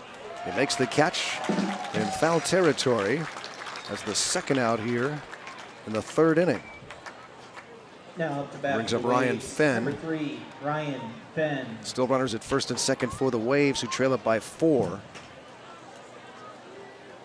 Dave Kingman was a Gold Panner at 68 and 69.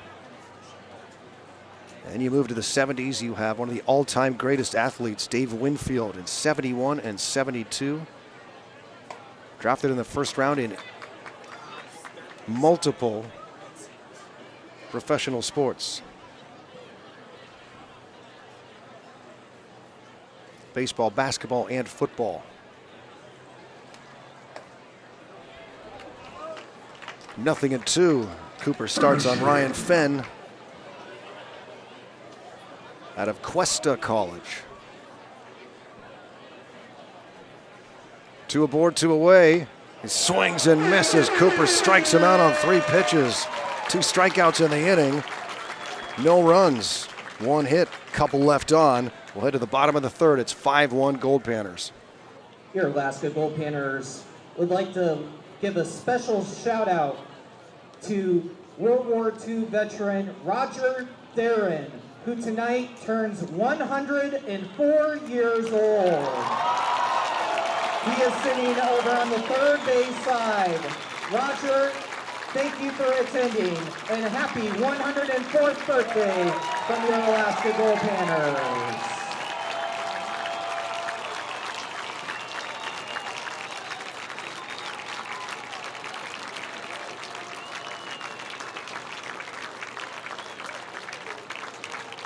All right, Alaska Goldpanner fans, this inning is the home run inning, proudly sponsored by the Hawk Shop and Pond.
Rudy! Bottom of the third inning from the 117th annual Midnight Sun Game here in Fairbanks, Alaska. Garo Von Dane. Hoping my voice holds out a little while longer. Gold Panners leading 5-1 here in the bottom of the third, and Brock Rudy leads off. And the Ute takes ball 1 outside from Chris Fields. Chris ran into problems in the first inning, gave up 5 runs, 4 earned. But a 1-2-3 second inning to settle things down. Gold Panners lead at 5-1. Rudy takes ball 2. Great to see all of you checking in on the YouTube page. Steve Raisa from Palmdale, California.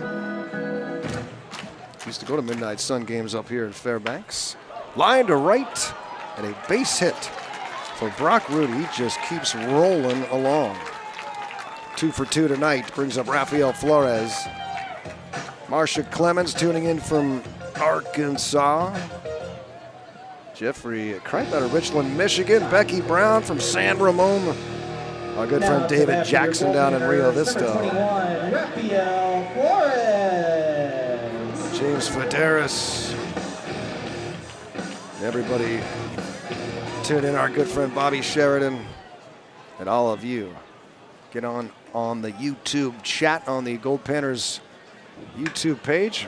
Rafael Flores drives one into the gap in right center. It'll one-hop the wall in right. Rudy comes around third. He will score. Flores, an RBI double, makes it 6-1 Goldpanners.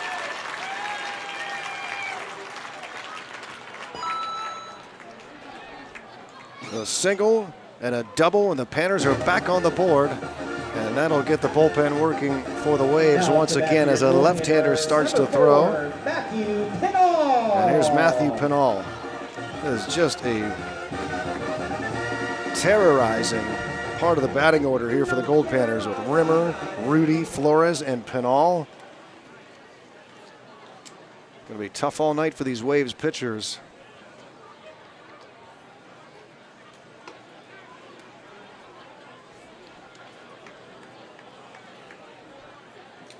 Starts with ball one to Pinal, who walked and scored in the first inning, walked on 4 pitches. And here comes the pitching coach, Lewis Cohen, for the Waves. We'll see what he elects to do here. At this moment in time, the Alaska Goldpanners would also like to wish a happy birthday to Jamie Beely. Happy Lewis birthday going to talk from to your Alaska Chris Fields. Goldpanners. Started talking about some of those Goldpanner greats from back in the day in the 60s and early 70s. I can't forget Bob Boone back in 1968. 70s, you get Steve Kemp, who hit 425 in 1974.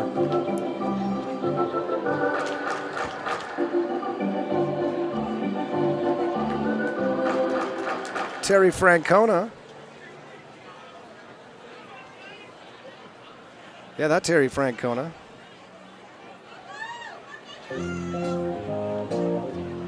Played for the Goldpanners before being the number 22 overall pick. We got a pitching change here at Groudon. Back in just a moment.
The new pitcher into the game for the San Diego Waves is the left-hander, Sage Dunaway. Number 14, Sage Dunaway, 5'11" southpaw from Pacific University. And he steps in with Rafael Flores at second and Matthew Pinal, a 1-ball, no-strike count, make that now 2-0. Midnight sun game here in Fairbanks. The sun has been obscured for a little while here behind the clouds off to our left. Won't set for a little while just yet. Off speed lands in for a strike. It's 2-1.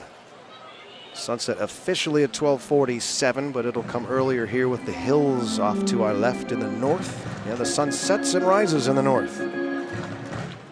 Sunrise will be just before 3 a.m., but it won't get dark. It gets sort of dark. Grounder towards first. Christensen will take it himself, and out is the call at first. They were indecisive there whether or not Dunaway should cover the bag. And then Christensen alertly got on the bag in time to get Pinal on the 3 unassisted putout. Going to third on the play is Flores. Now to bat for your Goldpanners. And here's number Brock 25, Kless. Brock Kless. Chris Fields departs after 2+. Book still open on him. 5 base hits. He walked a couple. Didn't strike anybody out. And the left-hander catches the outside half for a strike. It's 0-1 on Kless, who was hit by a pitch with the bases loaded in the first inning.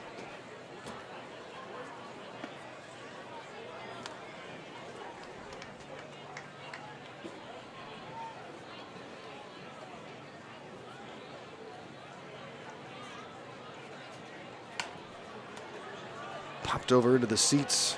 Heads up. That foul ball brought to you by the Pita Pit.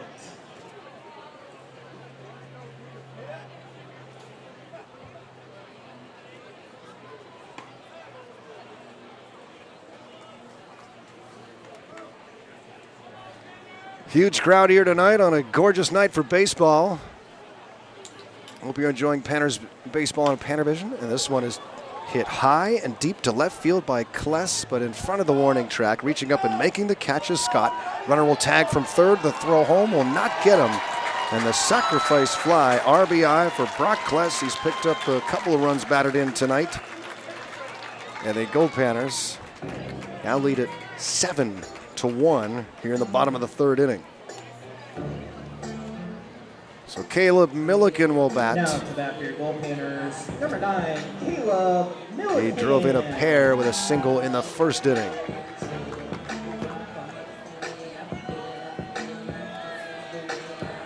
You know, head coach Mark Lindsay had his hands full trying to figure out his lineup for tonight.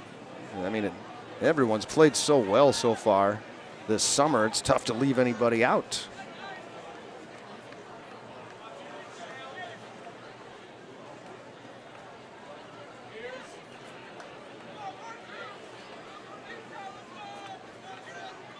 One strike pitch, swing and a miss. Sage Dunaway in relief of Chris Fields for the San Diego Waves.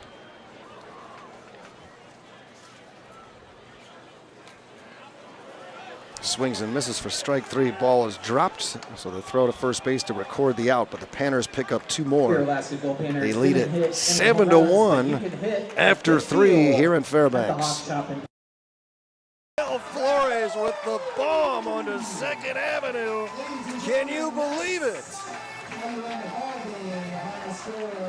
A dramatic come from behind victory for the Goldpanners as they rip the hearts out of the Ventura County Pirates here in Game 6. So intentional walk to Rudy will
Waves is number 2, Nicholas Gio. Nicholas Gio will lead off for the San Diego Waves as we head to the 4th inning. Goldpanners leading 7-1. Panners got 5 in the first. Waves got 1 in the second. And Fairbanks with 2 more in the 3rd inning. Take the 7-1 lead, and Garrett Cooper out for his 2nd inning of work.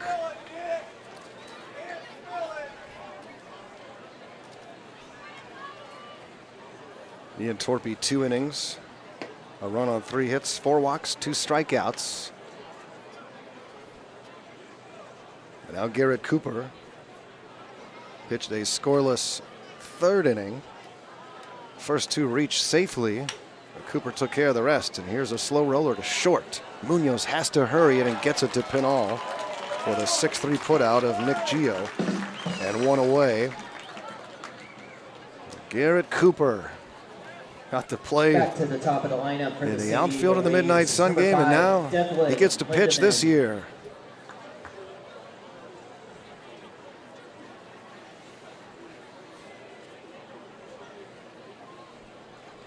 Devlin Lindemann at the top of the order for San Diego.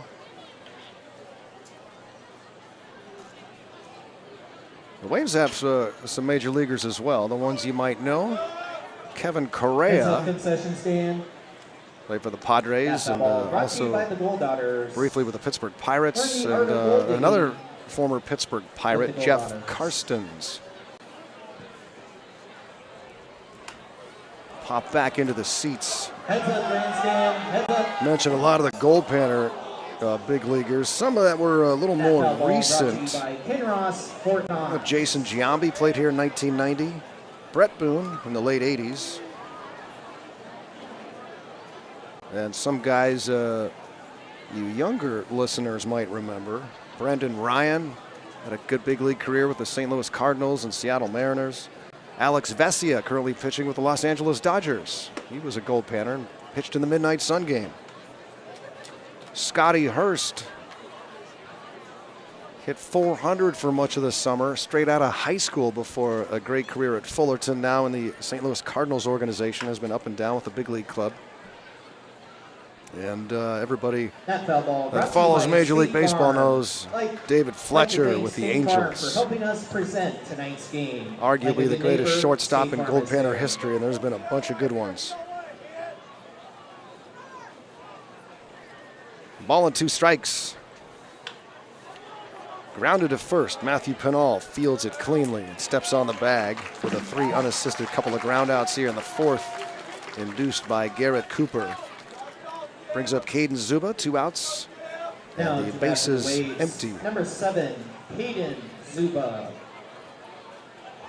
Do not leave this game, certainly before midnight. We will pause the game at midnight in about 42 minutes. This one has popped up towards the Waves dugout. It's going to get out of play into the beer garden. And we will have the traditional singing of the That Alaska foul ball brought to you flag by song. Bigfoot pumping and thawing. Always a spectacular moment here at the Midnight Sun game.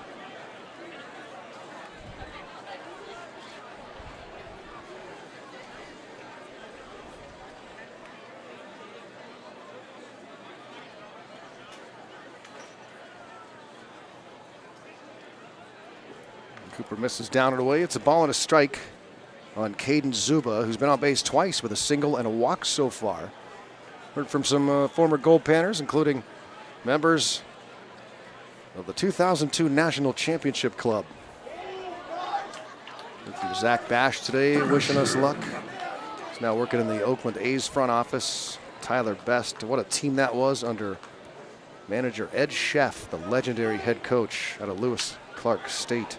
Grounded to the right side. Milliken on to first, and a 1-2-3-4 for super duper Garrett Cooper. 3.5 done. It's 7-1 Goldpanners.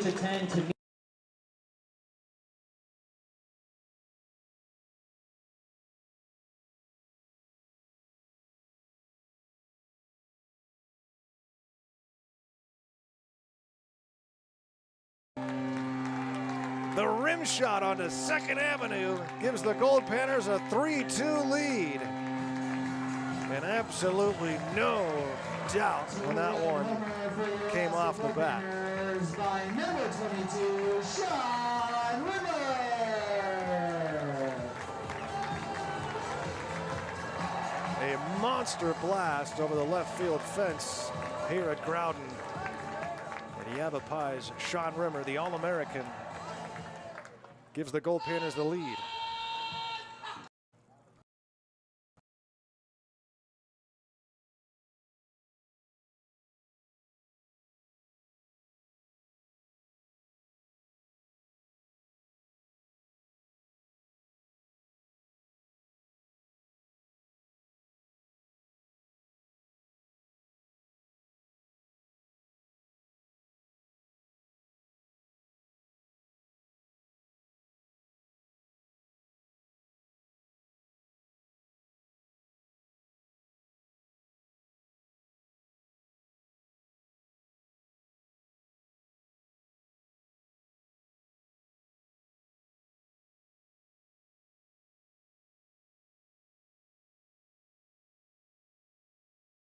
Number 2, Marty Munoz. Marty Munoz will lead off for Fairbanks as we go to the bottom of the 4th inning.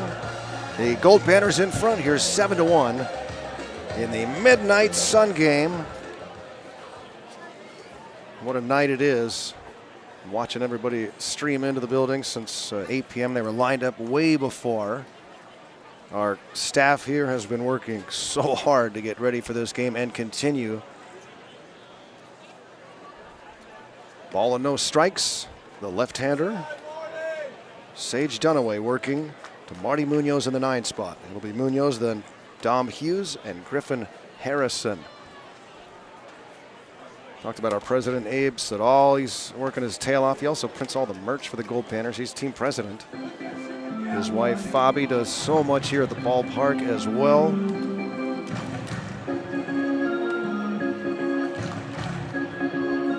Fabi's got their young daughter strapped to her chest. This one is grounded right side inside the first base bag.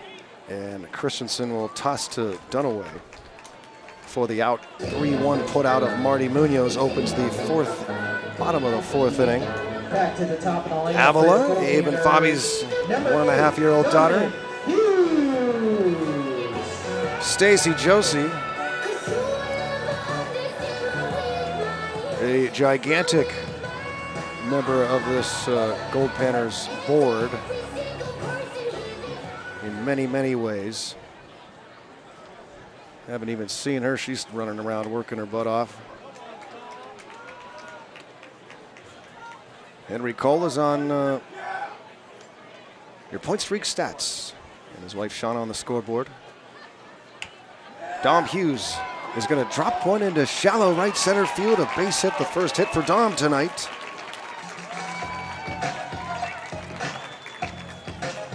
And the Goldpanners get a 1-out base runner for Griffin Harrison.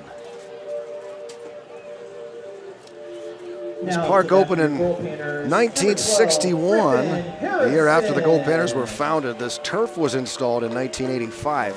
But before that, the stadium was all but destroyed by floods in 1967 and then rebuilt. This press box has been here since 1967. It moves a little bit.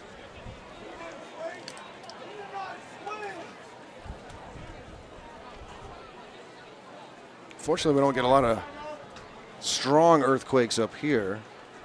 Had one in Kenai a few years ago that shook the press box wildly, but thankfully that's a shorter press box. Runner at first base, that's Dom Hughes. Swinging a foul tip, it's 0-2. That foul ball brought to you by Alaska Universal Productions. Sage Dunaway out of Pacific University.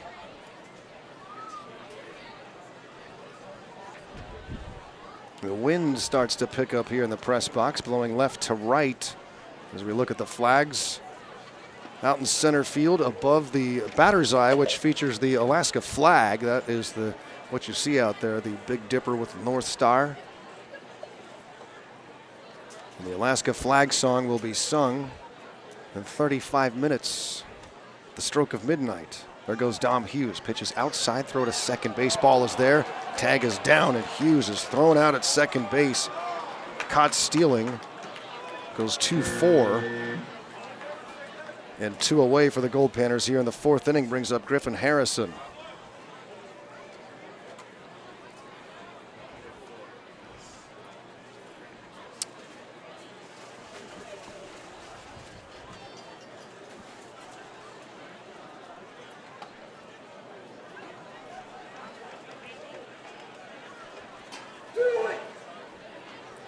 Three balls and 2 strikes dead away to Harrison, who's 0 for 1 with a walk, a stolen base, and a run scored. And he takes ball 4. The first walk issued by Sage Dunaway.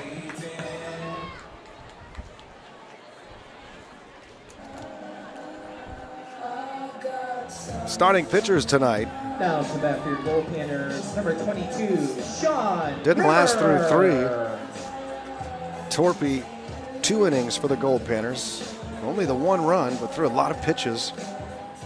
But he left the Goldpanners with a 4-run lead. Now Garrett Cooper has pitched 2 scoreless for Fairbanks, and Sage Dunaway has settled things down for the Waves and kept them in this game. But it's a 6-run lead for Fairbanks.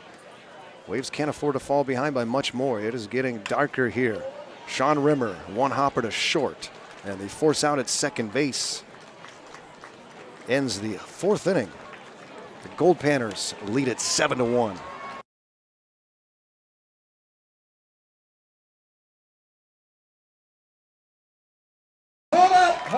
Hold up, kids. Hold up. Get back to home plate right now. Get back to home plate right now.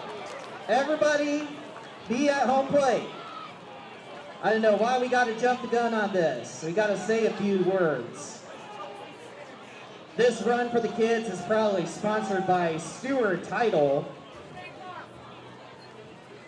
I'm going to count down from 3. And when I say G-O, that's when you do it. Hold on just a second. All right, kid. All right, crowd, make some noise. In 3, 2, 1, go!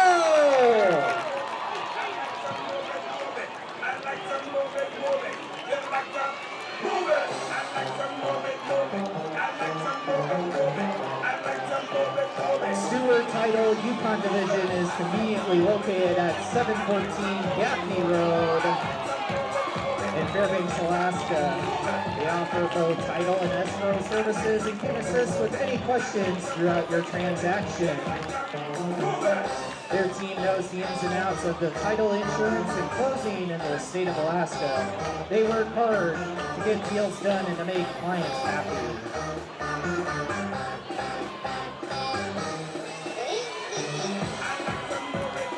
Run, little kids, run!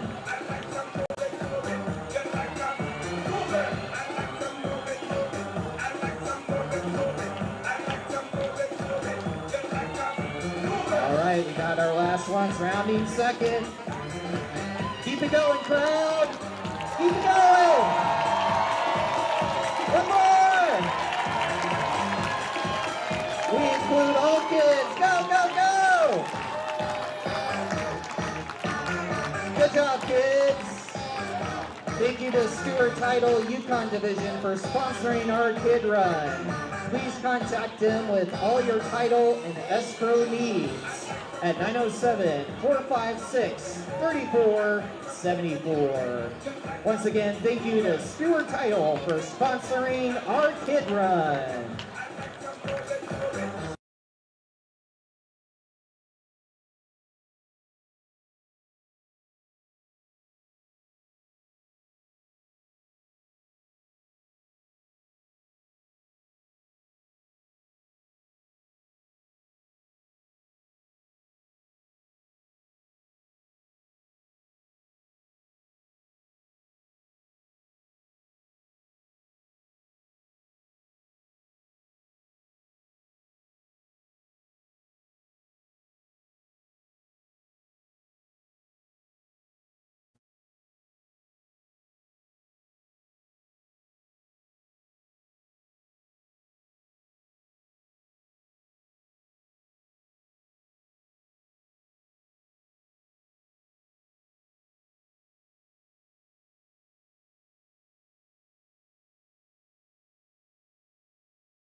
Quincy Scott.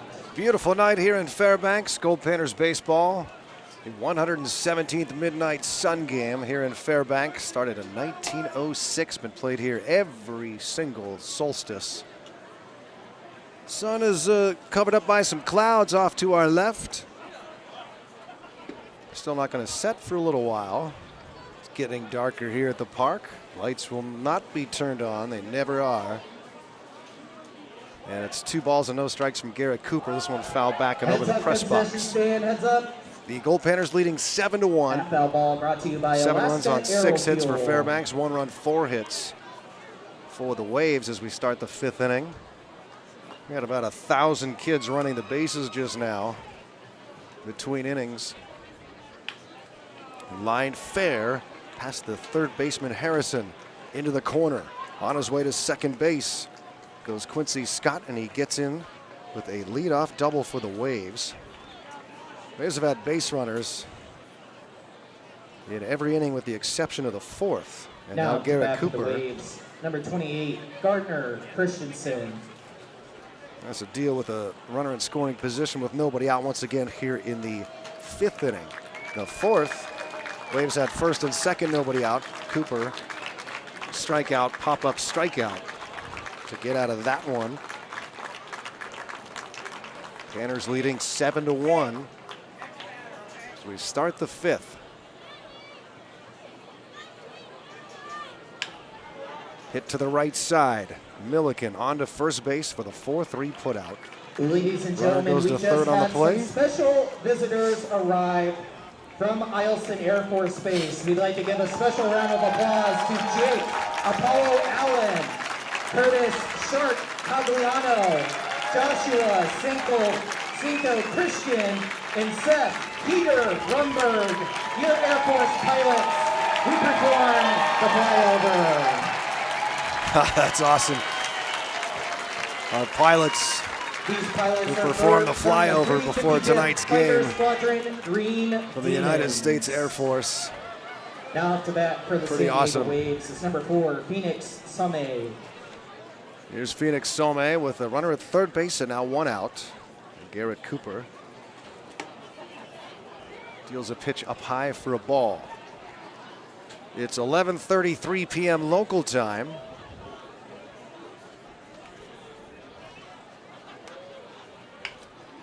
Grounded. Oh, diving stop at third by Harrison, who throws to first on a sensational play across the diamond.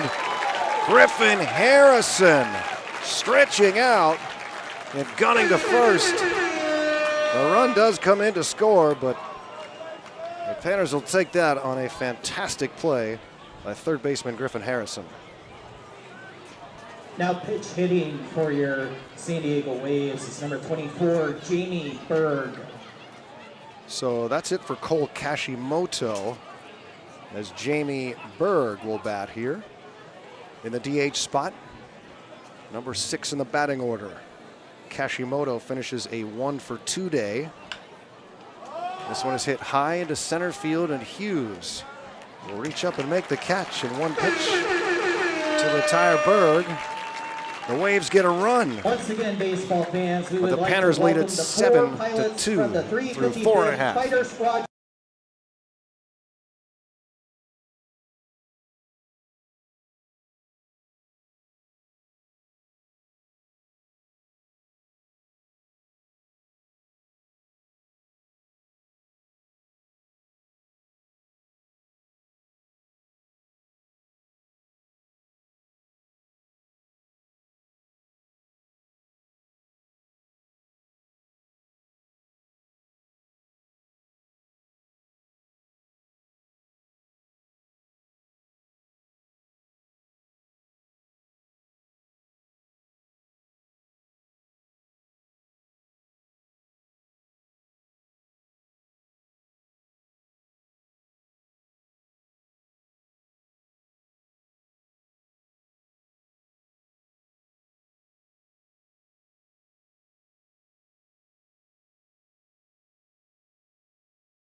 Garrow Von Dane with you live here in Fairbanks, Ground Memorial Park. Goldpanners baseball here at the Midnight Sun Game a huge event every year, and we have a massive Now to bat audience for your Goldpanners is for number this one 29, tonight. And they have been treated to a 7-2 Goldpanner lead through 4.5. And Brock Rudy leads off for the Goldpanners, followed by Rafael Flores and Matthew Pinal. Is that part of the batting order we talked about earlier? Murderer's row here for the Goldpanners. And let's see how Sage Dunaway handles things here in the 5th inning. Gave up a single in the 4th inning. That's been the lone base hit for the Panners against Sage Dunaway. It's a Dom Hughes single. Brock Rudy 2 for 2 so far, a couple of runs scored. Drove in a pair with a double back in the 1st inning.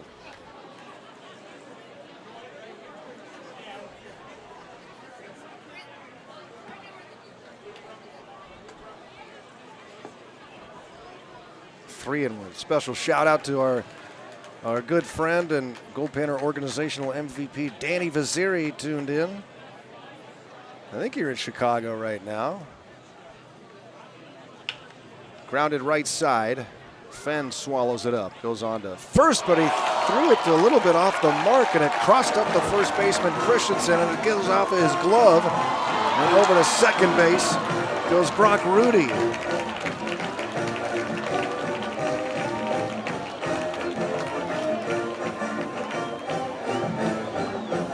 Utah fight song plays for Brock Rudy.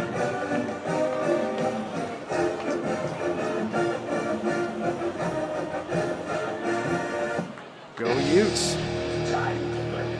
Now to bat for your Rudy in a Goldpanners, scoring position. number 21, Rafael In a tough situation Flores. now for Dunaway as the defense allows the Goldpanners a leadoff base runner here, and Rafael Flores 2 for 2. RBI double in the 3rd, singled in the 1st. He has stolen a base and scored twice. Lefty-righty matchup. A good stop by the catcher Lindman. Keep the runner at second base. Flores has that prototype baseball body that the scouts love. Sophomore out of Anaheim, California, 6'4", 217. And tonight's starting catcher for the Goldpanners.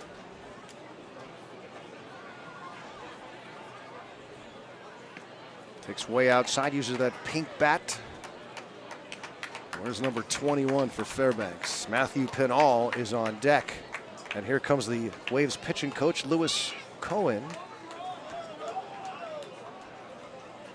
So Danny Vaziri, I know you're tuned in, man. We miss you up here, buddy, but we'll see you, at least I'm pretty sure, in Grand Forks, British Columbia on that road trip next week, and in Seattle, Washington.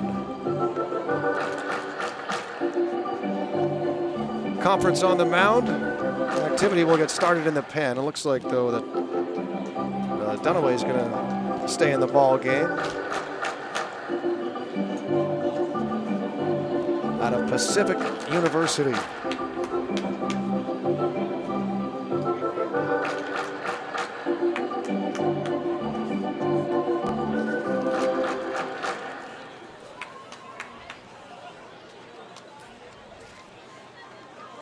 "20 minutes to midnight here in Fairbanks.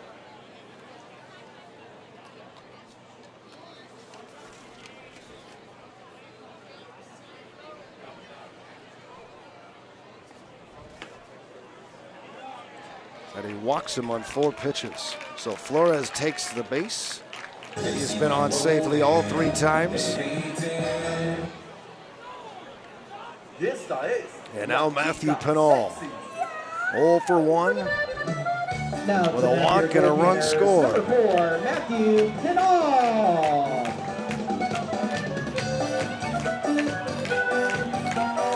Started the day batting .476 with 11 runs batted in.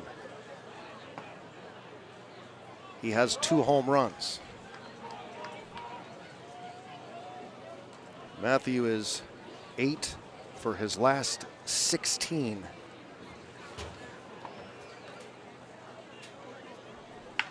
Chops one right side, fielded there by Christensen on one hop. To second for one, back to first, not in time, and the ball kicks away, and the runner will come from third to score. And it's 8-2 Goldpanners.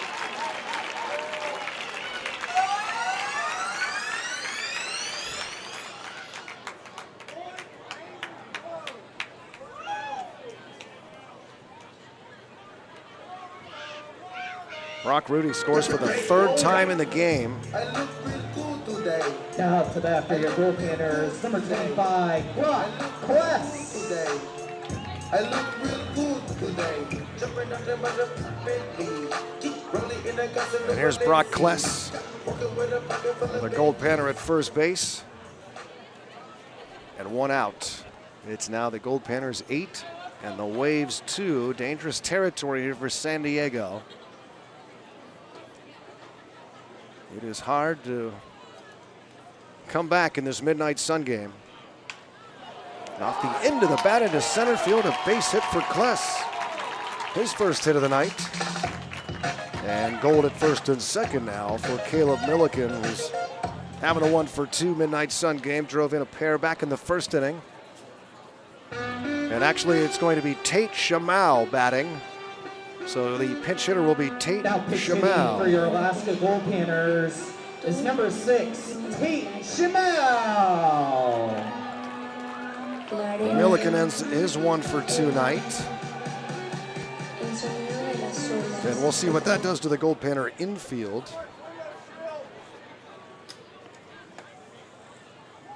Might move Shamau to, might put him at third and move Harrison to second, or vice versa. We'll have to wait and see. Tate Shamau has had an excellent summer for the Goldpanners. He'll be a freshman at Southern Cal this year. He's from Honolulu, Hawaii. The right-handed hitter faces the lefty Sage Dunaway. Swings and misses for strike 2, 1 out and 2 aboard. Shamau batting .321 so far.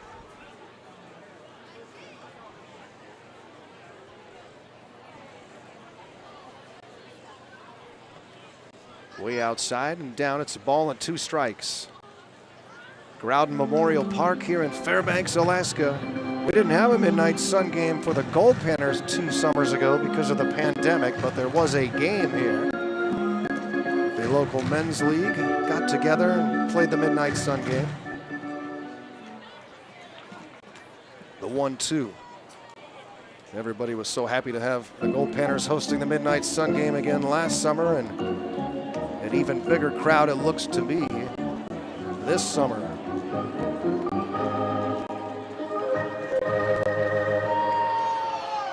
It's 2-2 on Tate Shamau. Runners at first and second and 1 away.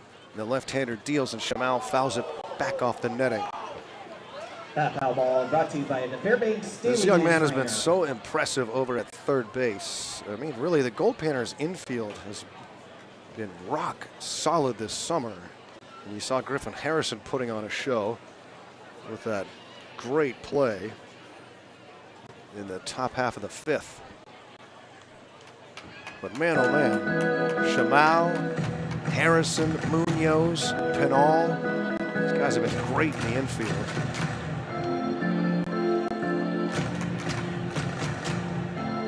Win a lot of ball games with good defense here in Fairbanks. Shamau awaits the 3-2 pitch. Off the fists into shallow center in full speed sprint and making a diving catch as the center fielder Anderson. What a play for Reese. He was going full speed directly in from center field. That is a tough play, and Anderson made the grab for out number 2. We've seen some excellent defense here tonight. Number 2, Marty Munoz. That'll bring up Marty Munoz. 0 for 2 thus far tonight.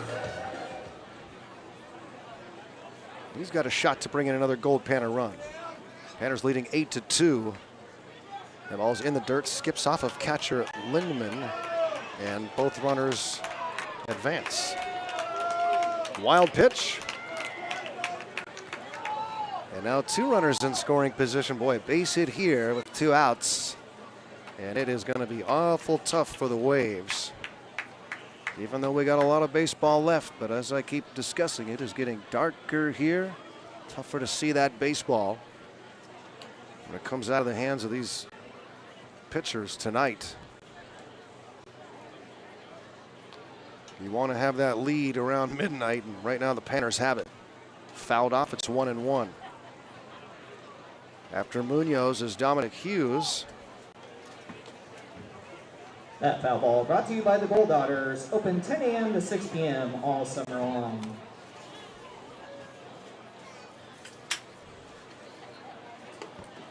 The 1-1 misses for ball 2. Just under 22 hours of sunlight on the solstice.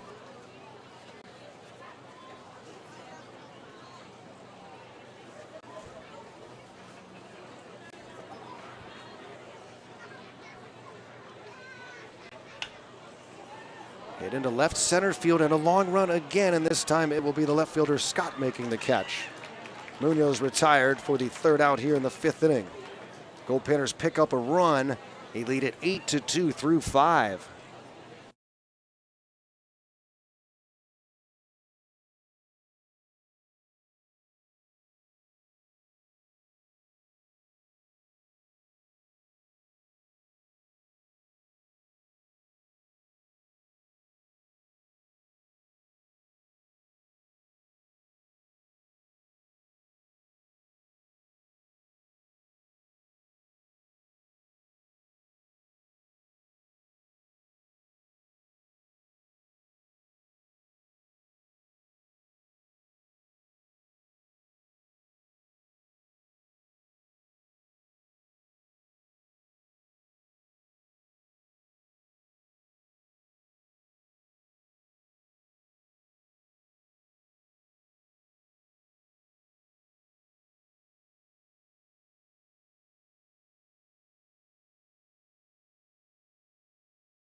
We head to the 6th inning here at the Midnight Sun game. Garo Von Dane, so happy to have you tuned in for the High Noon at Midnight Classic here in Fairbanks, Alaska. It is just a gorgeous night for baseball. Comfortable temperatures, low 70s.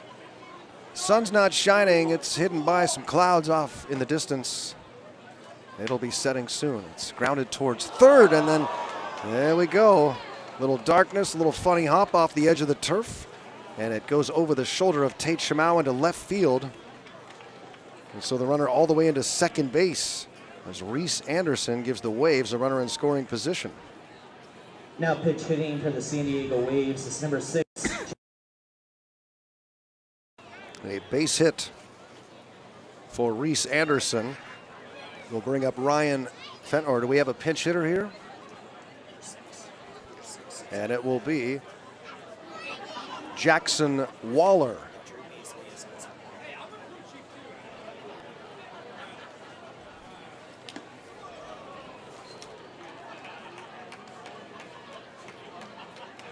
That was Drew Beasley who doubled to lead off the inning. So Beasley stands at second base.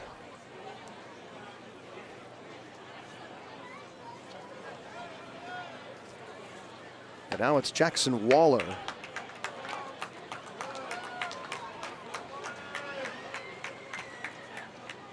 Ryan Fenn an 0 for 2 night. And it's 0-2 from Cooper to Jackson Waller, He hits one to the right side. He fights it off, and then it bounces past the second baseman, Harrison. And so some friendly bounces here for the Waves. A good job by Waller just to fight that one off and put it in play. Good things happen when you put the ball in play. Now up to bat for the And San two Diego aboard. Waves is number 2, Nicholas Gio. And here's Nicholas Gio, 0 for 1 with a walk tonight, and the Waves with an opportunity to climb back into this one. They trail it 8-2 here in the 6th, but they have runners at the corners and nobody out. Gio 0 for 1 with a walk out of the 9 spot. Waves shortstop against Garrett Cooper. It's called a strike. Good fastball in the inside corner. Cooper entered the game to start the 3rd.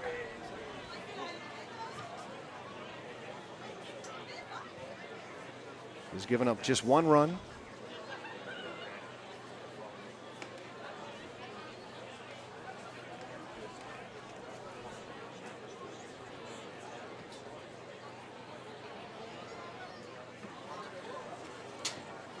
Safe to say we will pause the game in the middle of the 6th. Strike called, it's 1-2 to have the traditional singing of the Alaska flag song.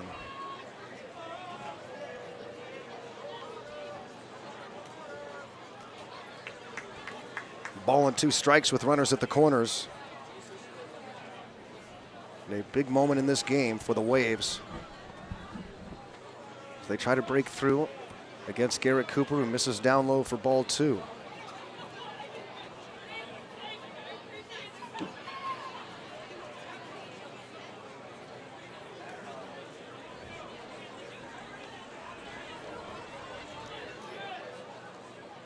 Cooper checks the runner at first. Ooh, almost got him to swing at that pitch off the plate. Nope.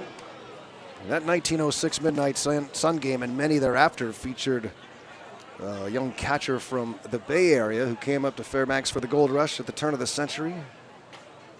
His name was Ed Stroker, played in that game for many years. His son Bill would go on to be president of the Goldpanners for decades. Swing and a miss, and Cooper strikes out Gio. Huge first out here in the 6th inning as we go to Devlin Lindman. Back to the top of the lineup. Bill for the Stroker, San Diego Waves, number 5, Devlin just a Lindemann. massive figure here in Fairbanks and instrumental in where the Goldpanners are today and where they've been. The late Bill Stroker, who we lost a few years ago.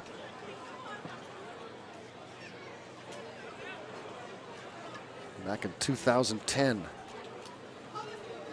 He was with the Panners since 1965.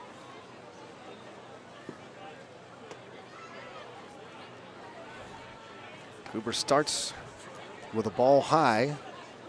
The left-handed hitting Devlin Lindman.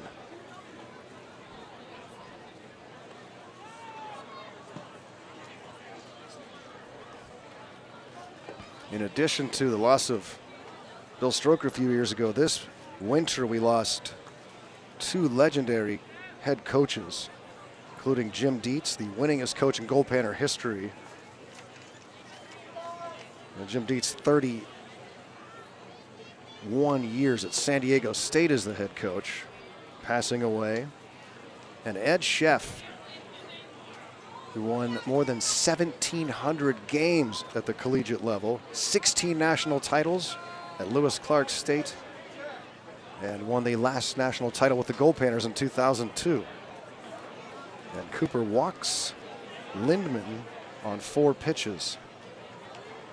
The bases are loaded for the Waves with 1 out here in the 6th inning, and Caden Zuba will stand number in. 7, Caden Zuba. This is the 20-year anniversary of that 02 national championship. I mentioned Zach Bash earlier. He was on the mound for that title.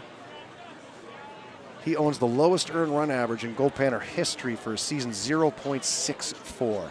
We've got a call to the bullpen. Panners lead at 8-2, but the Waves have them loaded here in the 6th.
New pitcher into the game for the Alaska Goldpanners of Fairbanks Again, is the Fairbanks native, Andrew Trotman.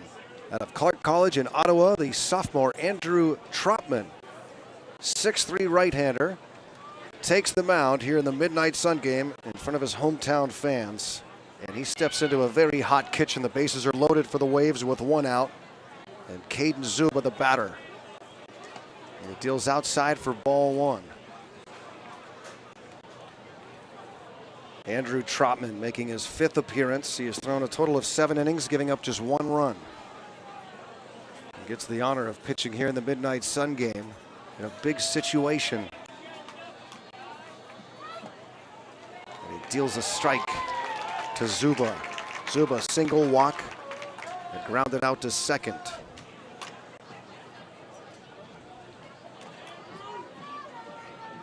It has been a tight but consistent strike zone tonight. Swing and a miss. It's 1-2. And the lights are on in the press box, but they will not turn on outside the press box.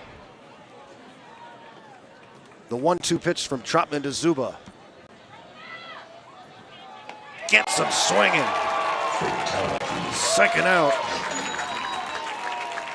And ladies and gentlemen, it is midnight here in Fairbanks on the longest day of the year, the summer solstice on June 21st. And we're playing baseball in Fairbanks. Goldpanners leading 8-2. The Waves have the bases loaded now with 2 outs in the top of the 6th inning. And Quincy Scott, the batter. He swings and misses. Andrew Trotman trying to shut down this potential rally for the Waves.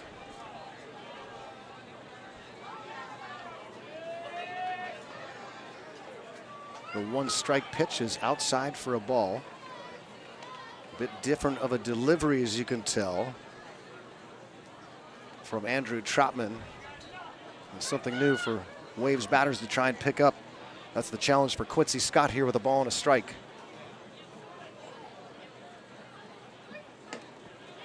Ooh, the off-speed just misses. 2-1. After Scott is Garner Christensen.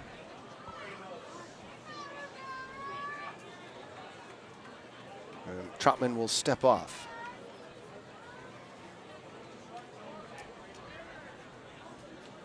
After the next out is recorded, keep it right here. And we're going to roll and show you the singing of the Alaska flag song. A can't miss moment here at Groudon. Finish him. And then the next can't miss moment will be the 7th inning stretch. Happy Boy is warming up and getting loose. So go find your kazoos as well. Here's the 2-2 from Trotman to Scott. And it's lined in a center field, a base hit. Beasley comes in to score, and right behind him comes Waller. And the Waves have cut it to a 4-run game. It's 8-4. A 2-run single for Quincy Scott. Now to bat for the Waves. And the Waves are back in it. Number 28, Garner Christensen.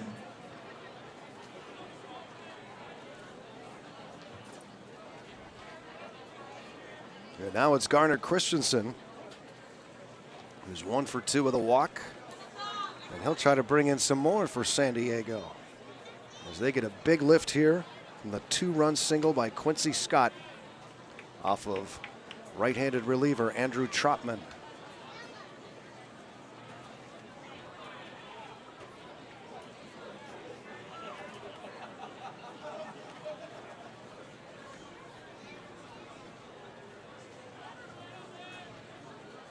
The 1-ball pitch. Just misses inside. It's 2-0.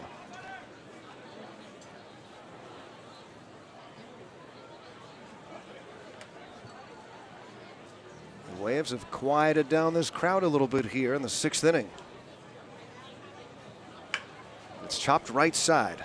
To his left goes Harrison to make the play. And the 4-3 put out that ends the top of the 6th, but keep it here. We're just past midnight, and it is time for the singing of the Alaska flag song. Crowden Memorial Park. Since it is officially 12:03, 12:04, we have officially passed midnight.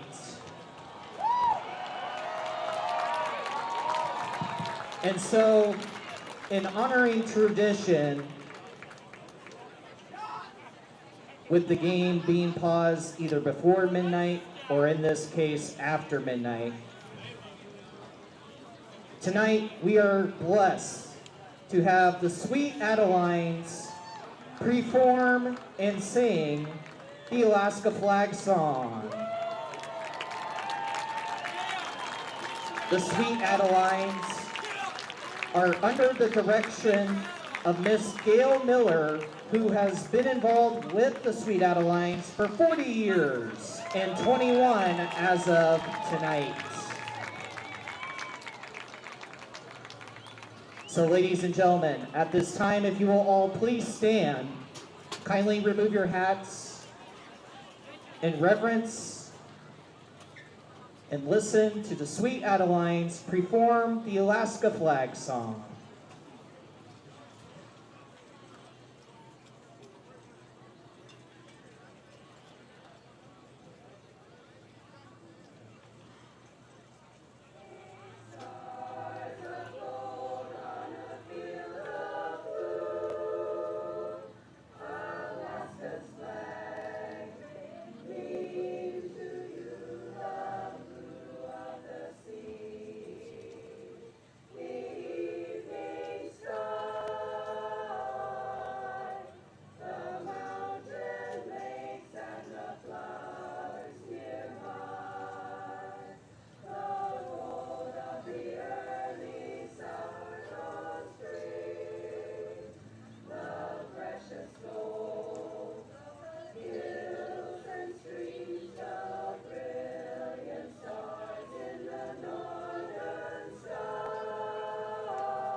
Ladies and gentlemen, the Sweet Adelines, under the direction of Miss Gail Miller.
The Sweet Adelines singing the Alaska flag song here just after midnight at the 117th annual Midnight Sun Game. New pitcher into the game for the San Diego Waves. Exit Sage Dunaway, enter Grant Knox. Grant Knox, the 5'11" right-hander from Linfield in Oregon. The Goldpanners leading 8-4. The Waves pick up a couple in the top of the 6th. Climb within 4. And Dom Hughes will try to get some offense going here for the Goldpanners. Panners got 5 in the first inning to take a 5-0 lead. Waves got 1 in the second. Panners 2 in the third. They led it 7-1. The Waves chipping away a little bit here. Each team with 7 hits. We're at the top of the order here. Dom Hughes, a 1-1 count against Grant Knox. He rolls one towards short. Charging it is Gio and throws on to first in time. A 6-3 put out of Dom Hughes for the first out here in the bottom of the 6th. And now Griffin Harrison, who's now over at second base after starting the game at third. Now to bat for your Goldpanners, number 12, Griffin Harrison.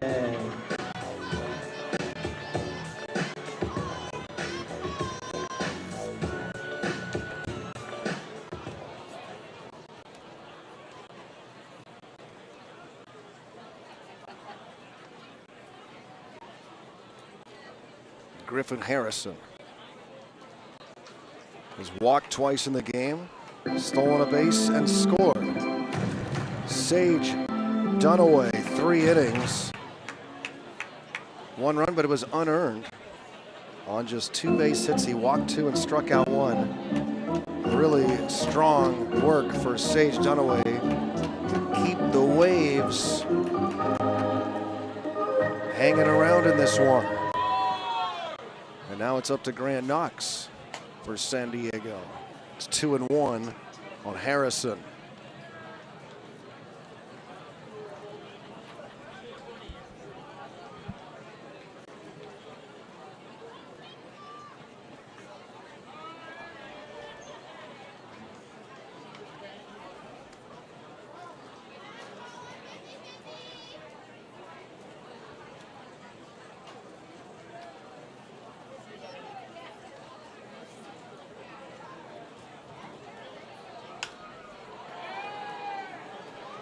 It's lifted high into right field by Harrison, and underneath it is Zuba, and he will make the catch for out number 2. So 2 up and 2 down here for the Goldpanners in the bottom of the 6th inning. Now to bat for your Goldpanners, number 22, Sean Huge crowd here tonight for the Rimmer. Midnight Sun game, and a pretty darn big one out there in Panavision world. And stick around with us. We're in the bottom of the 6th. Panners trying to win back-to-back Midnight Sun games. This one has popped back into the stands. Heads up grandstand. And remember, the 7th inning stretch is a little different here in Fairbanks. Those of you who've never tuned into Goldpanners baseball, you definitely want to stick around.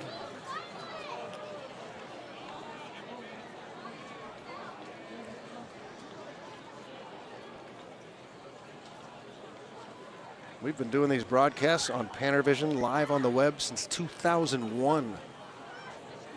The 1-strike pitch is grounded up the middle and past the shortstop Gio. And Sean Rimmer has his first hit of the Midnight Sun game. He reached on an error and scored back in the first. And now it's Brock Rudy. Now up to bat for your Goldpanners, number 29, Brock Rudy. He's 2 for 2, reached on an error his last time up. Doubled in a pair of runs in that first inning, singled and scored in the third. The East Bay native. Bats here with 1 aboard and 2 away. Against Grant Knox, the right-hander for San Diego. This is outside. A righty-lefty matchup.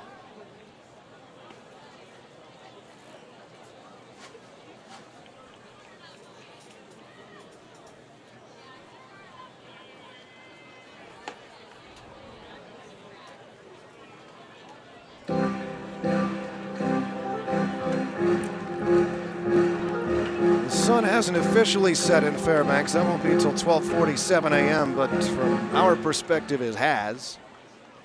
It's out of sight here now, behind the clouds and the mountains. And Brock Rudy, a base hit to right.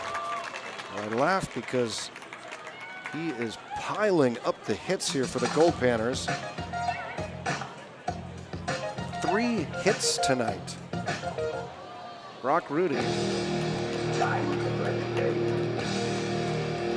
Now up to bat for your Goldpanners, number 21, Rafael. It's just been amazing. Perez.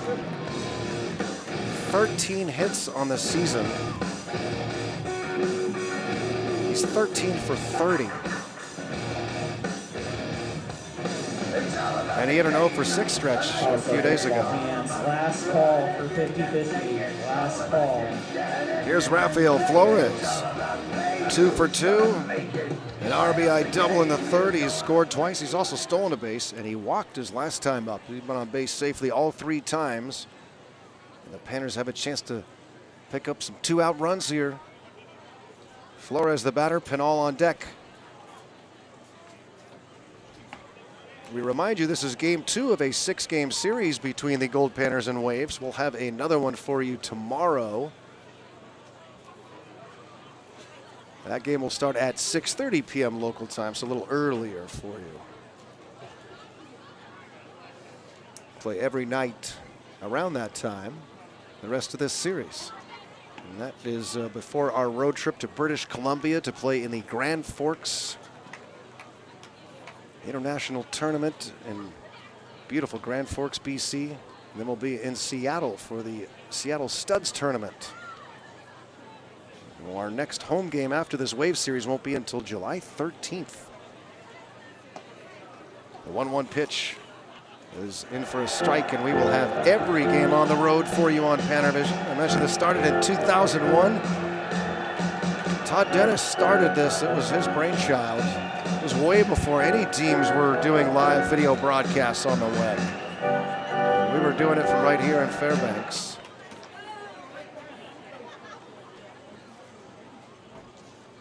The 1-2 gets him looking. Strikeout ends the 6th inning. Goldpanners strand a couple of base runners. We'll go to the final third of the Midnight Sun game. It's the Goldpanners 8, the Waves 4.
Andrew Trotman back out on the hill for his second inning of work as he faces Phoenix Some and Jamie Berg and Drew Beasley.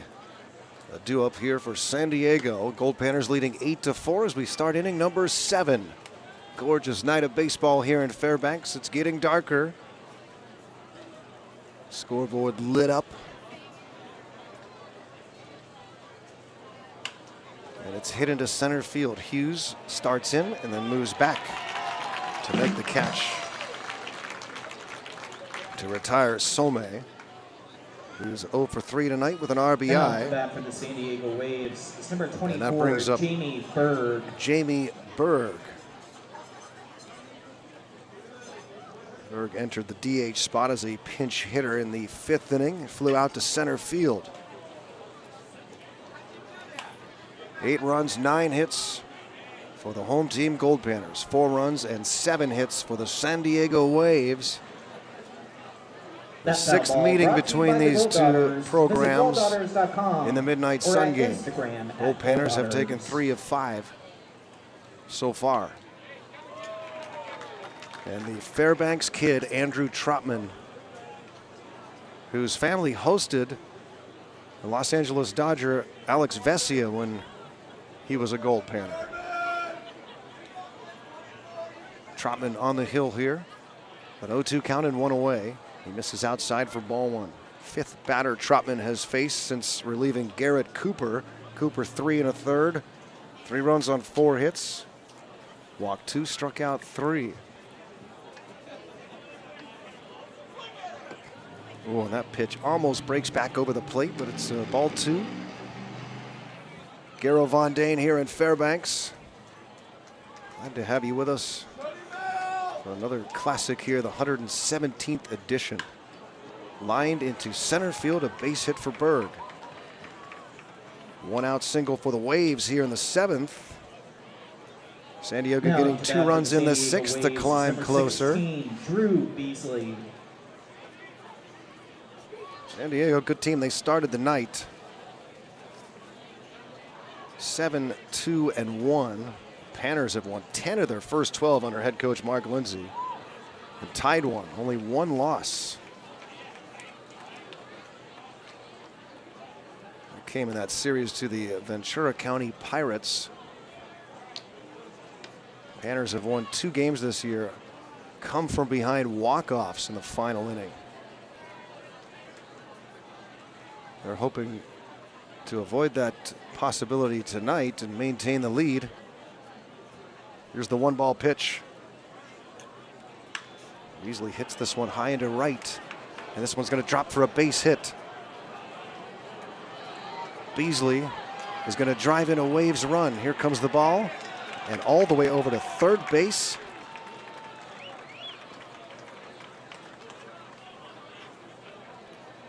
Goes Beasley as Berg comes in to score, rather, and it is a 8-5 game.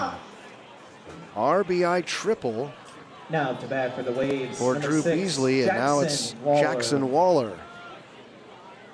Jackson Waller for the Waves. His dad played for the Goldpanners back in the early mid-90s.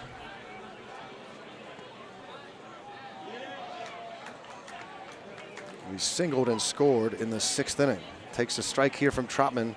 Just 1 out in the inning, and the Waves climbing closer. It's now an 8-5 game. There's a strike. Nothing in 2. Gio is on deck.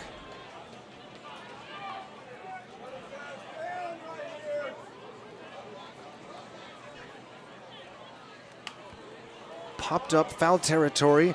Matthew Pinal makes the catch. Huge out number 2 here in the 7th inning. And Waller's retired, brings up now Nick to bat Gio. for the Waves. Number 2, Nicholas Gio. The sophomore out of Hawaii Pacific, 5'9". Out of the 9 spot is 0 for 2 with a walk. He can drive in a Waves run with a base hit here. There are 2 outs. Looking ahead to the Goldpanner half of the 7th, it's Pinal, Kless, and Shamau due up. But don't go anywhere at the stretch. You can't miss the 7th inning stretch from any Goldpanner home game, but definitely not the Midnight Sun game. Outside for a ball.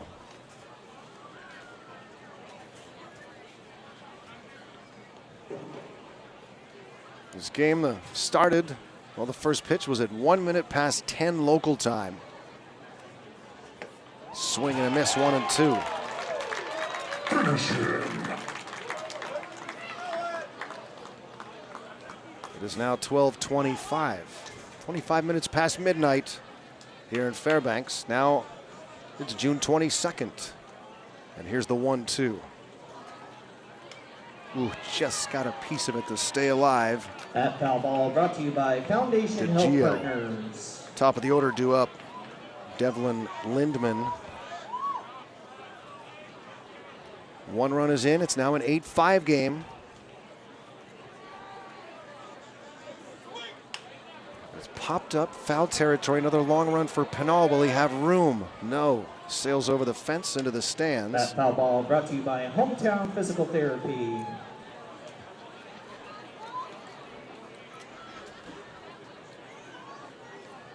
Finish him. Shout out to our wonderful ladies down below at Frosty Hooters, cooking and serving up food every night here at the ballpark. And they're working their tails off again here tonight. Another foul Heads ball up, into the Beer seats. Garden. Heads up. Big Daddy's Barbecue, supplying the cold beverages and some food tonight. They got a food truck That here. foul ball proudly sponsored by Big Daddy's Barbecue. There you hear it, Big Daddy's Barbecue, downtown.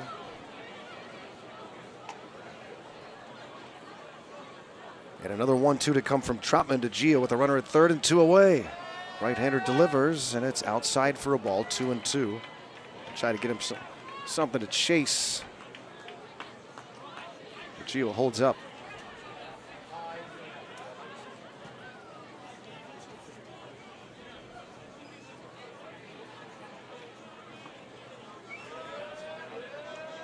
And the 2-2. Ooh, he thought about it. Checked his swing. It's now 3-2. Again, Lindman on deck. He's been on base 3 times, a couple of walks and a base hit. Bullpenners quiet for the Goldpanners as Trotman works to Gio. Full count, 2 away. Popped him up. Back onto the grass goes Munoz, and will make the catch for out number 3. The Waves pick up a run on 2 base hits. It's stretch time here in Fairbanks. The Goldpanners leading by 3. It's the middle of the 7th inning. It's time to get up, stretch your legs, as Lithia Chevrolet of Fairbanks proudly presents Happy Boy.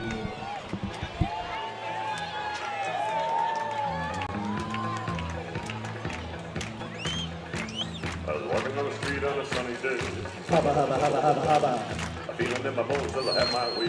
Hubba, hubba, hubba, hubba, hubba. Oh, I'm a happy boy. Oh, I'm a happy boy. Happy boy. Oh, it is good when things are going your way. Hey, hey. My little boy Spot got hit by a car. Hubba, hubba, hubba, hubba, hubba. Put his guts in a box and put him in a drawer. Hubba, hubba, hubba, hubba, hubba. Oh, I'm a happy boy. Happy Oh, boy. I'm a happy boy. Oh, it is good when things are going your way. Hey, hey.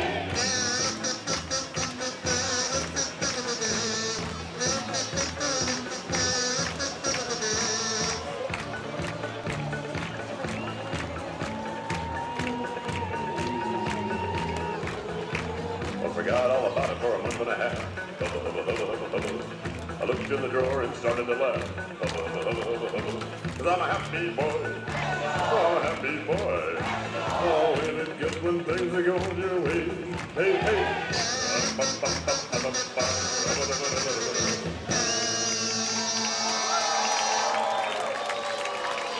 That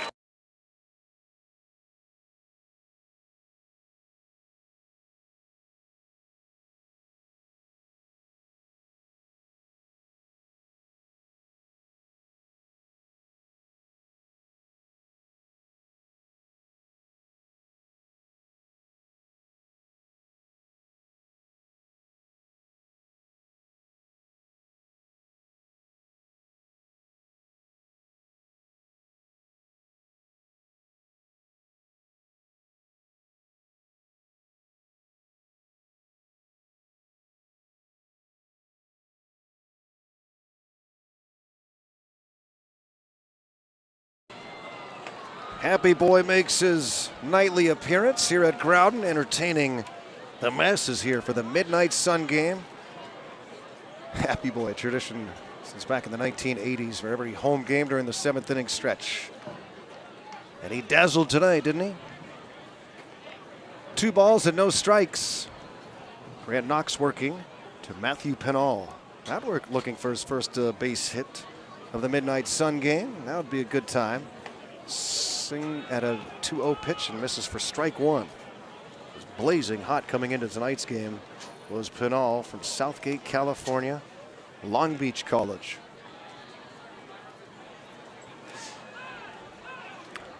And time is called as a ball got away from the Waves bullpen.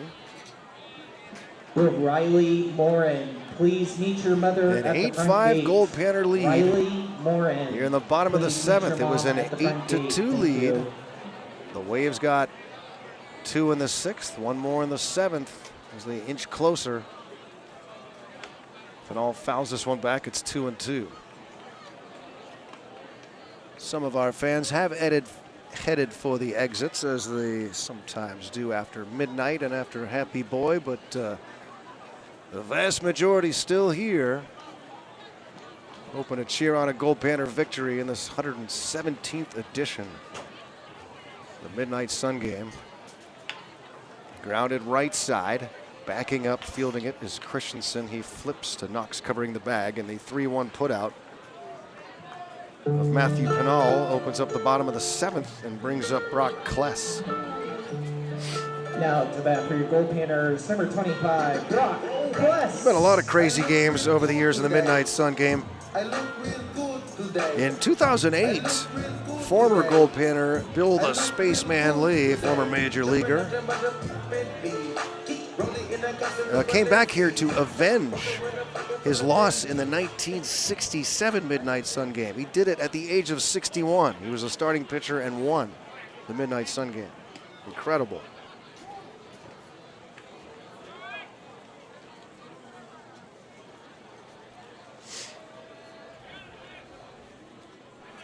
No balls and a strike on Kless. And it's 0-2.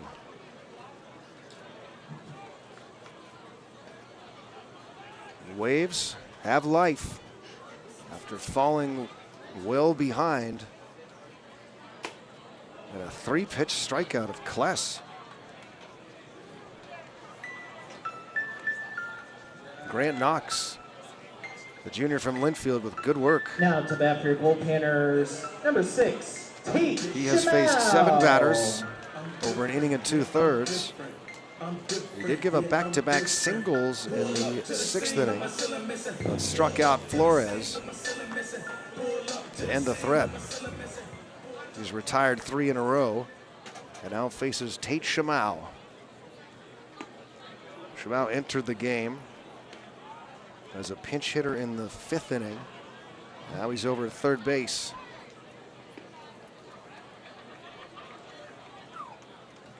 Flew out to center in his first at bat and grounds this one foul past third base coach. That foul ball brought to you by the Gold Daughters. Ryan Hansen. I ain't saying she's a gold digger, but maybe she will be after a day. Ryan with the Hansen, who Gold played Daughters. college football and baseball.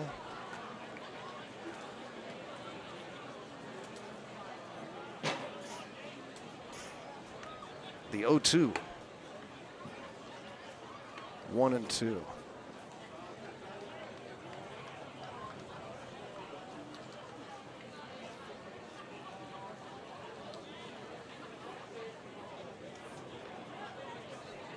And Shamau will step out.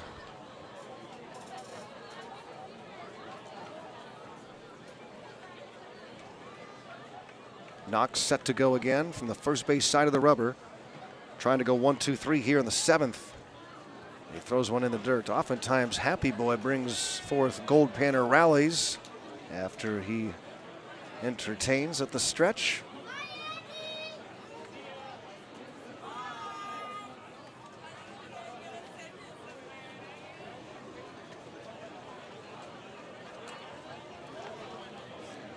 Shamau's going to have to start one with 2 outs and 2 strikes here in the 7th.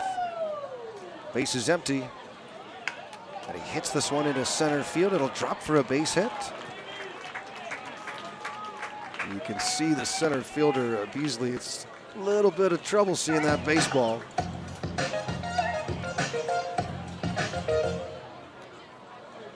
And Marty Munoz is 0 for 3 tonight. Trying to pick up his first Midnight Sun Game base hit. Garo Von Dane here in Fairbanks. A beautiful night for baseball. Darkness falling. The right-hander throws in the pen for San Diego, which is down in the dirt. Bluffing at first base is Shamau.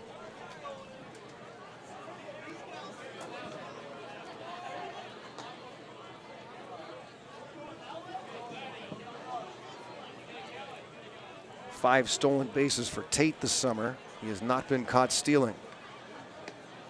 Swing and a miss from Munoz, and a pitch up and away. Crowd having a blast tonight here. Hope you are as well. How could you not be? Midnight Sun Game only comes around once a year. It's been an entertaining one here tonight. Swing and a miss. Runner takes off for second and gets her throw way off the mark. Catcher Lindman. And a stolen base for Shamau, his 6th of the year. Munoz now with a 1-ball, 2-strike count. And I see a pinch hitter on deck for Fairbanks in the place of Dom Hughes. Caden Clark has a bat in his hands. Can Marty Munoz give him an opportunity here in the 7th? The 1-2 pitch from Knox. Checked his swing on the appeal. They say he did not go. It's 2-2. Big curveball from Knox.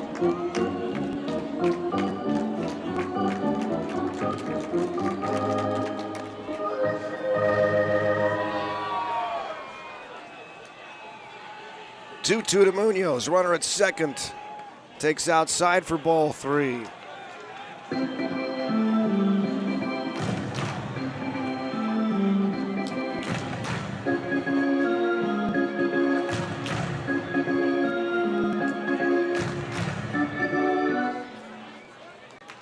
And now the count is full. The payoff pitch to Munoz with a runner at scoring position with 2 away, and he strikes out swinging. Knox avoids any damage in the 7th. No runs, a hit. 1 man left on. It's 8-5 Goldpanners. We're headed to the 8th.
Delvin Lindman leading off with the San Diego Waves as we go to the 8th inning here at the Midnight Sun Game. Garo Von Dane with you live with what voice I have left. fell a little ill yesterday. Trying to keep things rolling here in the Midnight Sun game.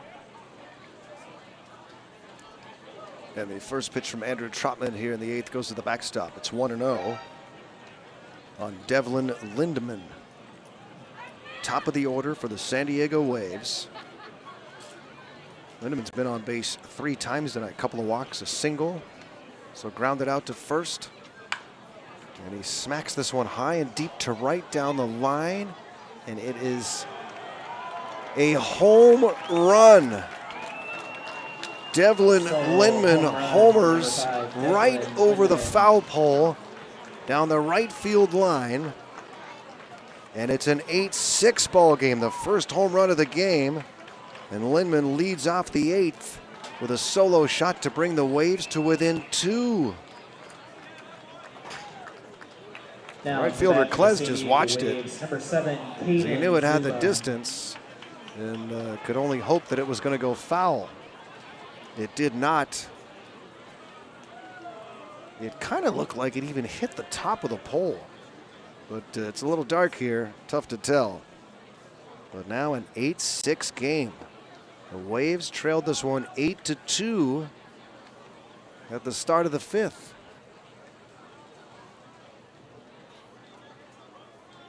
Or rather 7-1 at the start of the 5th. 8-2 the start of the 6th. It's popped up by Zuba into the glove of Harrison at second base, and 1 away here in the 8th inning. Now to bat for the Waves, number 40, Quincy Scott. Here's Quincy Scott.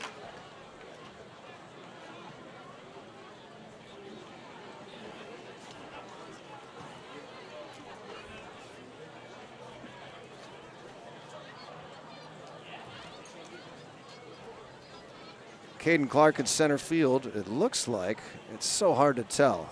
He had a bat ready to bat for Dom Hughes in the bottom of the 7th inning. Looks like Rudy's still in left.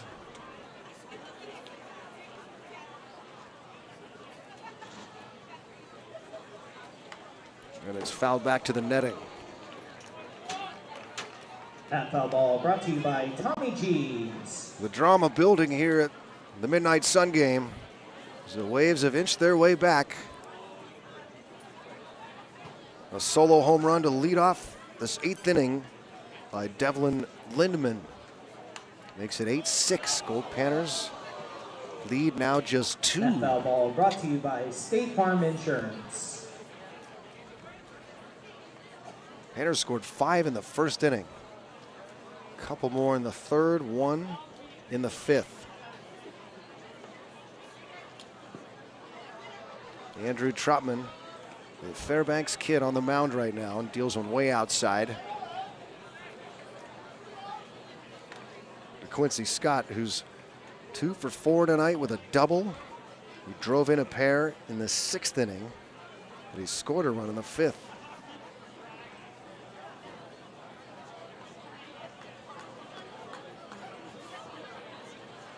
.6'4" outfielder from Palomar awaits the 1-2 from Trotman. Outside, 2-2.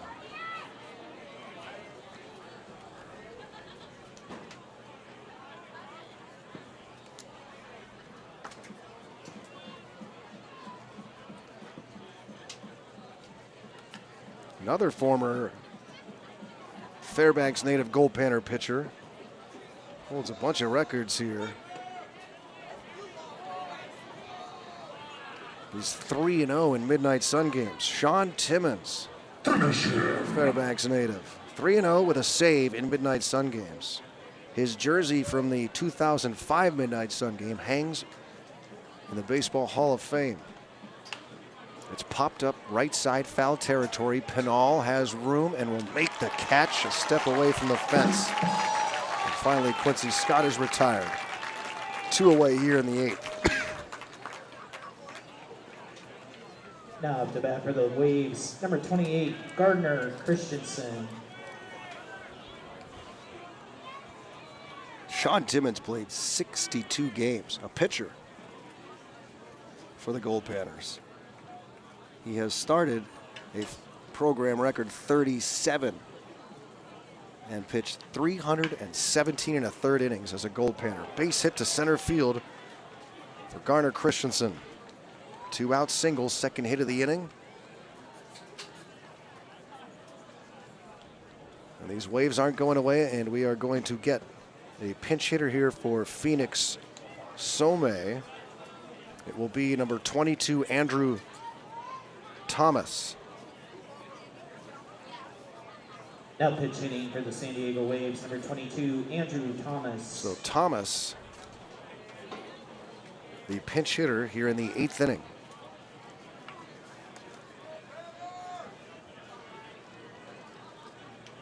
Runner at first and 2 away. Swing and a miss.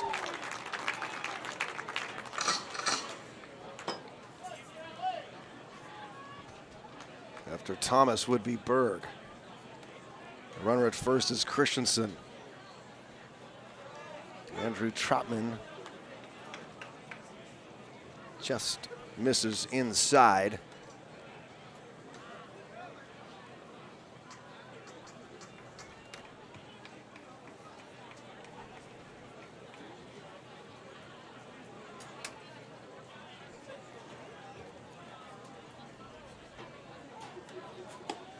Upstairs for a ball. It is 12:47 a.m. on June 22nd, officially sunset, following the longest day of the year.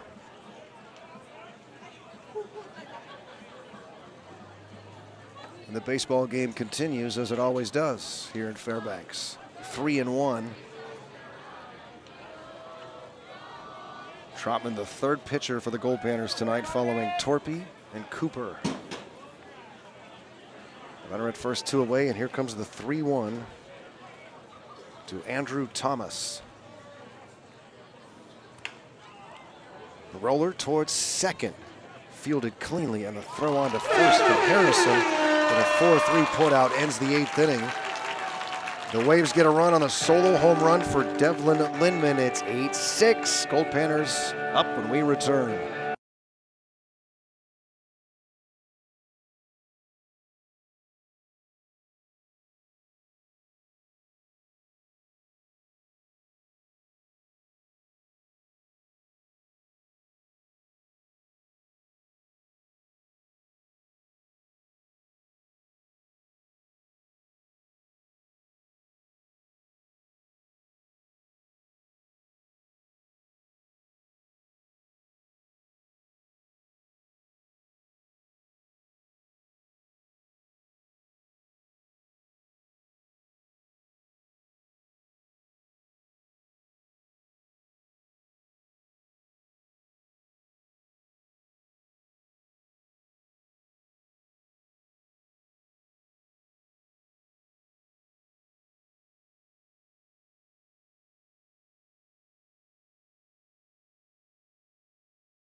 We head to the bottom of the 8th inning here in the 117th annual Midnight Sun game. Garrow Von Dane with you live.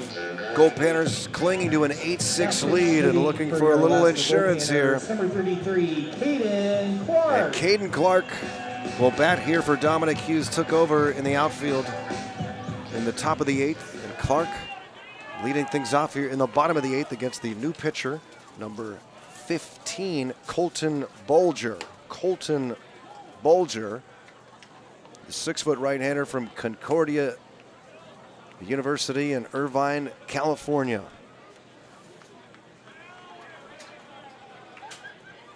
Caden Clark, number 33 for the Goldpanners, freshman from Dixie State in Utah. He's a Tooele native. He's behind here, 0-2. Bolger wearing the stirrups on the mound. Always love that.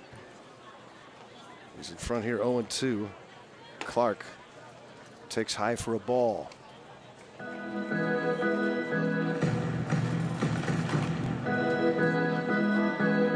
Caden just 2 for 23 this summer. Griffin Harrison's on deck, followed by Sean Rimmer. Bottom of the 8th inning. The Waves have just 3 outs left, but they have trimmed an 8-2 lead. It's now 8-6.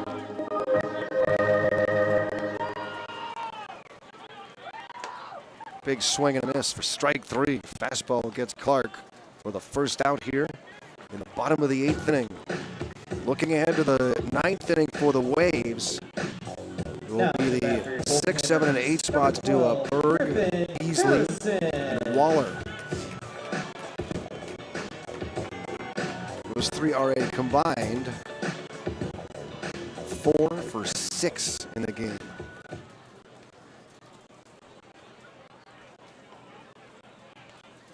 Swing and a miss. This one is not over yet. Panners would love a little insurance. Harrison 0-2 with a couple of walks, stole a base and scored back in that 5-run first for Fairbanks. The 1-strike pitch in for strike 2. Colton Bolger throwing strikes here. You got Clark swinging. Now he's in front here, 0-2 on Harrison. 8 runs, 10 hits for Fairbanks, 6 runs, 11 hits for the Waves, and he went around for strike 3. Another fastball from Bolger. Back-to-back strikeouts, and now Sean Rimmer. Now to bat for your Goldpanners, number 22, Sean Rimmer. Well, Rimmer batting here. 2 outs and the base is empty. He's got a lot of power in that bat.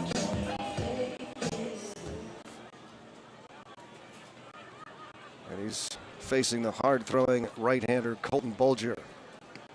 Big swing and a miss for strike 1. 8-6 Goldpanners, midnight sun game, bottom of the 8th inning. And 2 away. The Waves with 1 more chance in the 9th.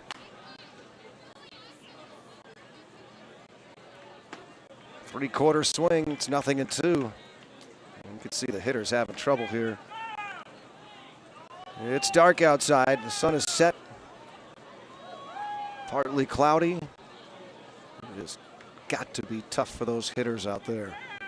The 0-2 pitch. Swing and a miss, a 3-pitch strikeout as Bolger strikes out the side here in the 8th. We go to the 9th inning here in Fairbanks, the midnight sun game. The Goldpanners clinging to an 8-6 lead.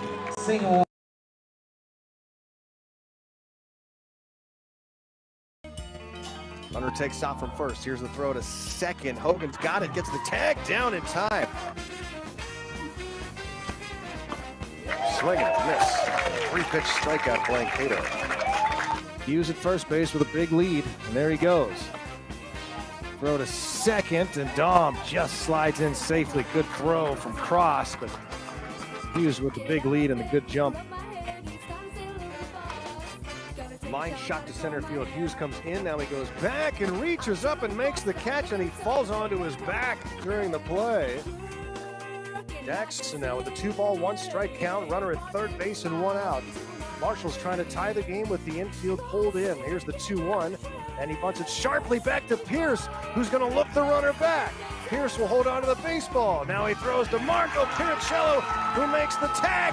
They throw to Brown, and they say safe at second.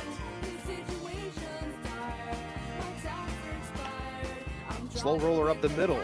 Hogan sliding play, steps on the bag, spins and throws to first, and in time, Caden Hogan. What a treat it was for people back home because to watch these games. Runner takes off, the shortstop had to go cover the bag, and Glasgow pokes her through the empty spot, and now the runner's going to be waved around third as Gross dives in to score. The one ball pitch from Parker. Oh, and Pierce lets it rip onto Second Avenue. A moonshot home run for Ryan Pierce, his 6th of the year. What It all comes down to this. It's the 9th inning, the 117th annual Midnight Sun game here in Fairbanks, Alaska. The Goldpanners lead it 8-6. In the top of the 9th for the Waves, it's Jamie Berg, Drew Beasley, and Jackson Waller due up against the new pitcher for the Goldpanners,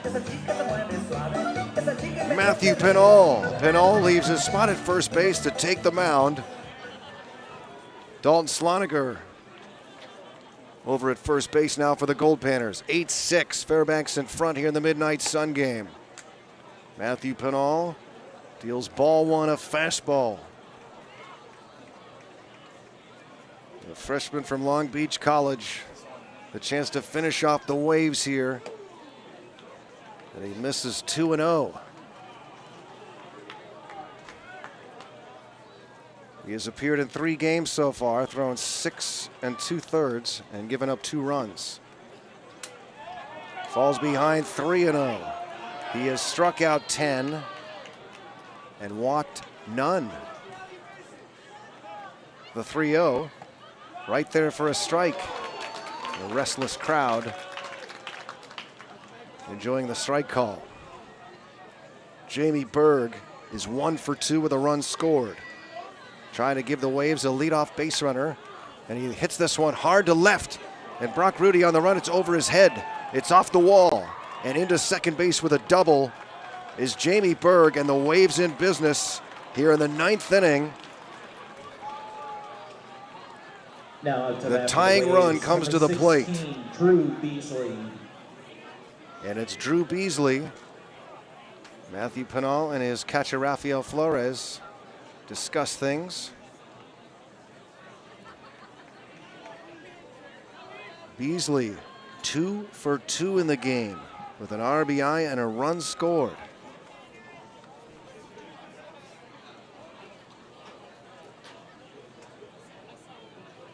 Out of South Dakota State, the senior. The Waves within 2 here in the 9th inning. They have fought their way back from an 8-2 deficit, and now in position to send this game extra. If they can pick up 2, there is nobody out here in the top of the 9th. Well, won't go extra. Panners still get the bat the bottom of the 9th before we have to worry about that. And it's 2-0. Pennall fell behind Jamie Berg 3-0. He's behind Beasley 2-0. Fouls this one off, it's 2-1. That foul ball brought to you by Usability Coal Mine.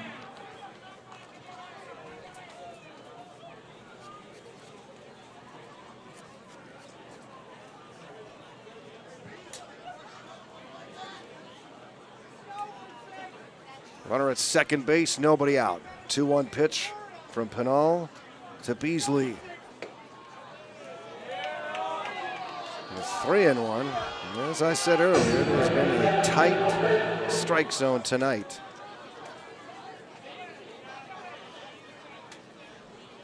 Nothing coming easy for the pitchers.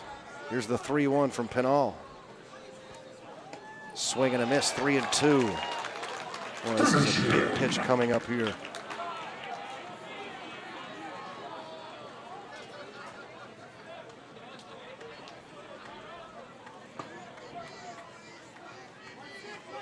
The 3-2 delivery. Just misses for ball 4. And the Waves have the tying run at first base. Now to bat for the Waves, number 6, And Jackson head coach Waller. Mark Lindsay of the Goldpanners expressing his feelings. Chad Rose.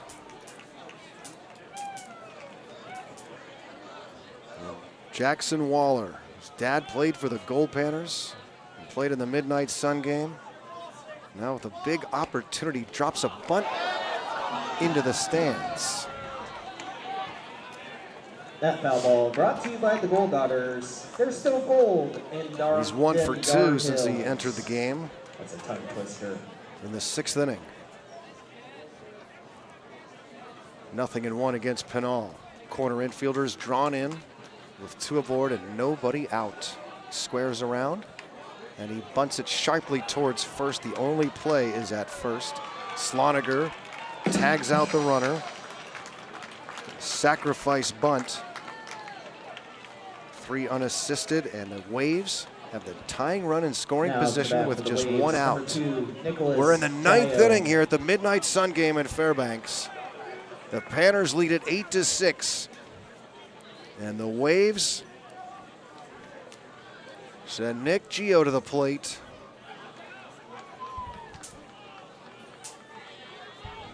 He's 0 for 3 with a walk tonight out of the 9 spot.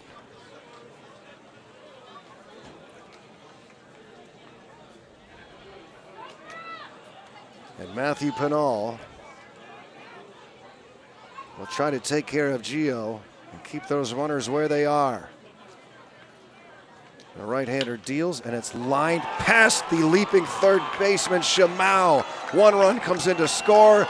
The Waves have tied the game.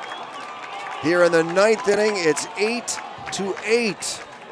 And that's a situation where if the infield was at regular depth, Shamau probably makes that play. But since Back he's in the top drawn line of the in, Waves, number it 5, came at him Douglas so Lindemann. fast, he couldn't react in time. The Waves have tied it. Nicholas Gio with a 2-run single. Berg and Beasley both come in to score. And it is 8-8, and the Waves still working here with just 1 out in the 9th.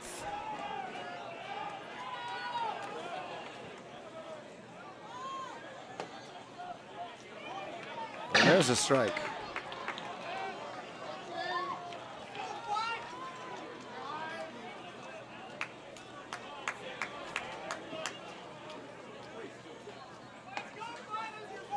One and 1. Pinal to Devlin Lindman, who hit a solo home run to lead off the 8th. That made it 8-6. Pinal deals outside for a ball. The Waves come all the way back from an 8-2 deficit. With 6 unanswered since the start of the 6th.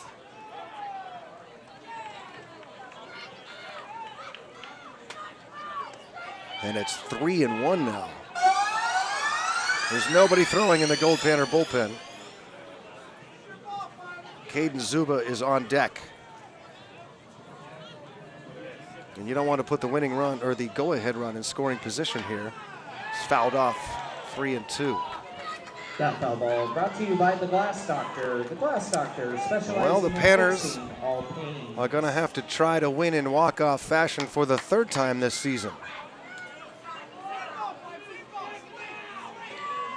They're going to hope the game is tied when they go to the bottom of the 9th. And that's up to Matthew Pinal and the Goldpanner fielders right now. The count is 3-2 on Lindemann. Runner at first base, there goes the runner. And it's hit high and foul out of play.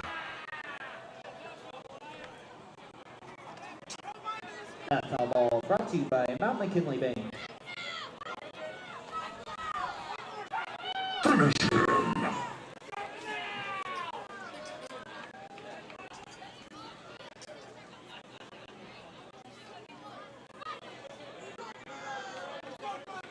Another payoff pitch from Pinal, and it's fouled away again. That foul ball brought to you by... Oh boy, oh boy. We're tied in the 9th inning here at the Midnight Sun game. We've had some great games over the years. We've discussed a few of them. The Waves are trying to make this one for the ages for San Diego. The crowd shouting for a strikeout here. The 3-2, and again it's fouled out of play. So Lindemann just fighting off pitches. He's only been retired once tonight in 5 previous plate appearances. Home run, a single, a couple of walks. He grounded out to third. Another 3-2 on the way, and it's hit for a base hit into right. Runner will be held at second. The 1 at bat for Devlin Lindman. He has another base hit. And here comes head coach Mark Lindsay out to talk to Matthew Pinal.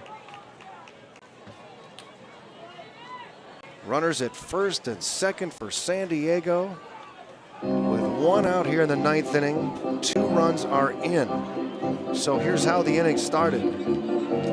A double for Bird, a walk to Beasley, a sacrifice bunt, moved the runners over to second and third. Nicholas Gio singled to drive in 2. And Devlin Lindman follows with a single. Head coach Mark Lindsay. Now to bat for the Waves, number 7, Caden Zuba. We'll head back to the dugout right now. He's got to be frustrated.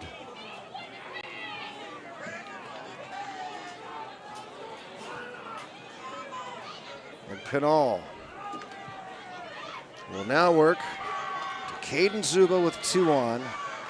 The go-ahead run in scoring position. Just 1 out. And a strike called. And yeah, all this talk about having the lead when it gets dark. Well, the Waves have proven that wrong. Swing and a miss. 0-2 on Caden Zuba. He's 1 for 4 with a walk.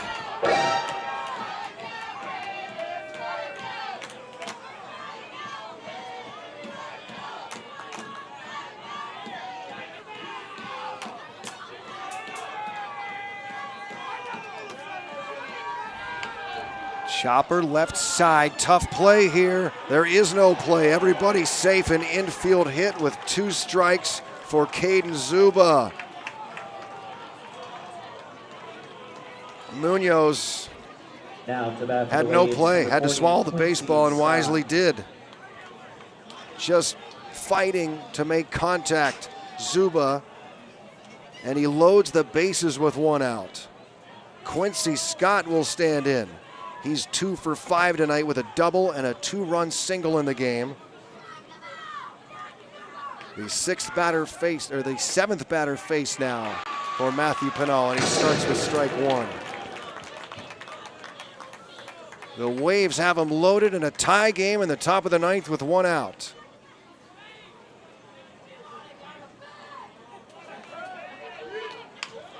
Grounded left side. They throw to second for the force out, but the Waves get the go-ahead run. It's now 9-8 San Diego in the top of the 9th. Now to bat for the Waves, number 28. A fielder's choice RBI for Quincy Scott, so the Panners will go to the bottom of the 9th trailing. We know that much.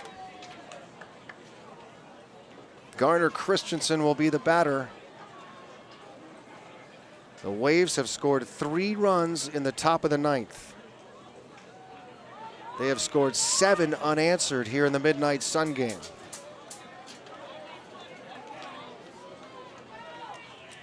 And Christensen's going to try to make it more. The 8th batter of the inning, and he fouls it off. That foul ball brought to you by Sourdough Transfer. Well, if you left this one early, shame on you. And it's fouled off. This game now 3 hours and 9 minutes old. It's 10 minutes past 1 a.m. on June 22nd, the 117th Midnight Sun game. Here's the 0-2. Swing and a miss for the strikeout, but the Waves scored 3 times, and they will take a 9-8 lead over the Goldpanners into the bottom of the 9th. Last chance for Fairbanks when we come back.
Well, here we go, friends. The Goldpanners trail the Midnight Sun game as we go to the bottom of the 9th inning. Your Goldpanners, number 29. 9-8. Rudy. The Panners will try for their 3rd come-from-behind walk-off win of the season right now. Brock Rudy leading off for the Goldpanners.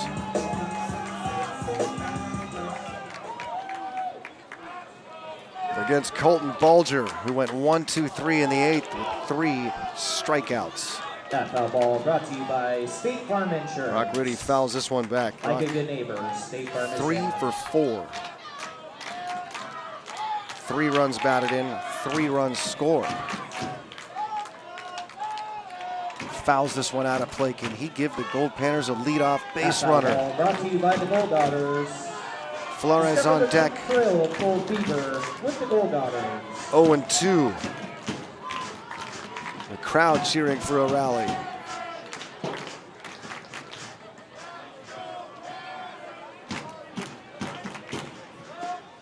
Takes down low. Good take for Brock Rudy.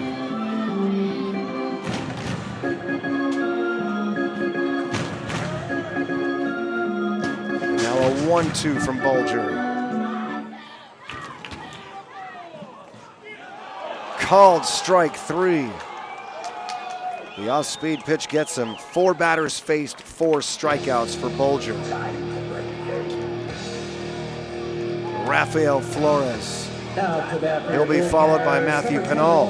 Rafael Flores. You couldn't ask for a better spot of the lineup here in the 9th for the Goldpanners. And Bulger takes care of the leadoff hitter Rudy with a 4-pitch strikeout and now faces Flores.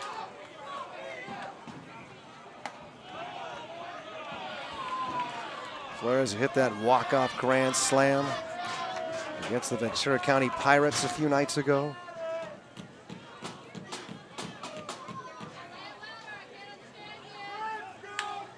Hits this one up the middle and through for a base hit. Past the diving shortstop, Gio. Flores claps his hands in excitement at first base.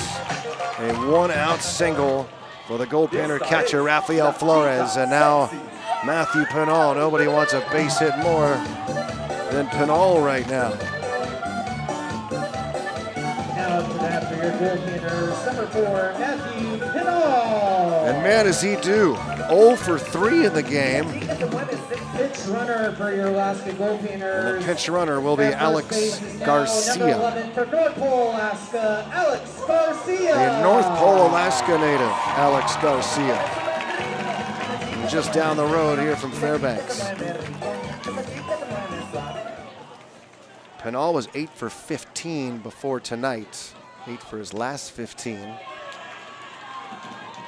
But again, he's 0 for 3 tonight, which means he is overdue. He takes ball 1 from the right-hander, Colton Bulger. Struck out the first 4 batters he faced since entering the game and then gives up the single to Flores. And it's popped up, shallow left field. In comes Scott to make the catch, and the Goldpanners down to their final out. We're in the bottom of the 9th inning. Now to that for your Goldpanners, number 25. And it's all up to Brock Kless. Can Brock be a hero in the 2022 Midnight Sun game?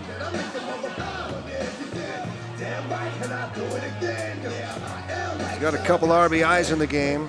One on being hit by a pitch, one on a sac fly. He's officially 1 for 2 with a single. And Brock, the last hope for the Goldpanners here in the bottom of the 9th with 2 outs. Runner takes off for second. Here comes the throw, and it's not in time. Alex Garcia into scoring position. A base hit here, oh man. Might tie you the game. It's 0-1 on Kless. Tate Shamau's on deck. Grounded left side. It's gloved by the shortstop. It'll hold the runner at third. But the inning continues on the infield hit for Kless. And now a base hit definitely ties the game. And Tate Shamau becomes the man of the hour. Tate 1 for 2 since entering the game. Here comes pitching coach Lewis Cohen to talk to Colton Bulger, and the drama just keeps building here tonight. And now, Gold at the corners. With 2 outs in the bottom of the 9th inning, the Panners trailing by 1. Tate Shamau will be the batter.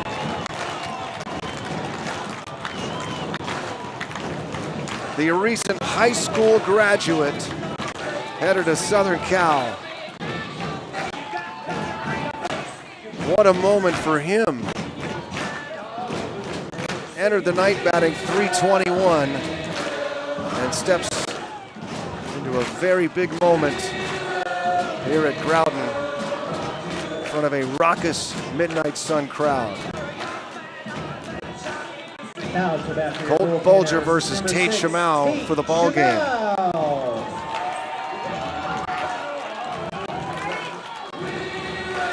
Monty Munoz is on deck. Can Shamau deliver with the Panners trailing by 1 with 2 outs? Bulger sets and delivers. Shamau takes a strike. It's 0-1. I mentioned in 2001, a wild pitch brought in the winning run. Bulger has been very controlled tonight. In the dirt, stopped by catcher Lindemann.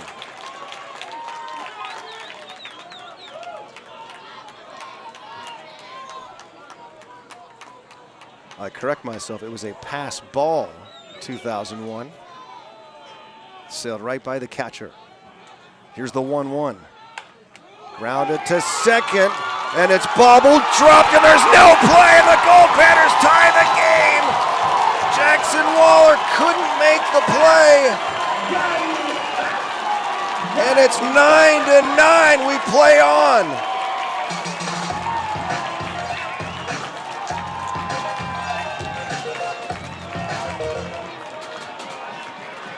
And any ground ball at this stage of the game is not a sure thing because of the darkness and everything that's on the line. Well, you feel for that young man at second base. And Marty Munoz will bat with 2 outs. And he takes a big rip and misses for strike 1. Munoz 0 for 4 in the game.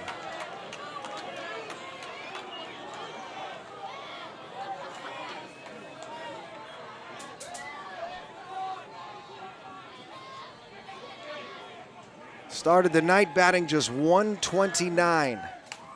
Can he deliver? That foul ball brought to you by Wendy's.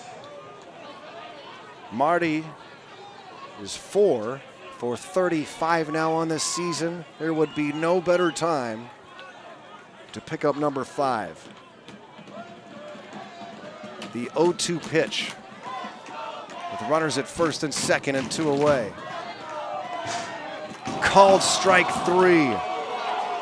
We're playing extra in the Midnight Sun game. We're tied at 9.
Well, why not?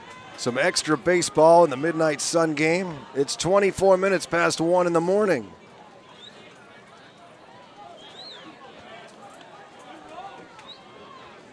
Andrew Thomas will lead off for the Waves as we start the 10th inning here in Fairbanks. Matthew Pinal continues to work here in the 10th. Goldpanners surrender 3 runs in the top of the 9th to fall behind by 1. And then tie it up in the bottom of the 9th inning. Here in the darkness. The crowd is still fired up.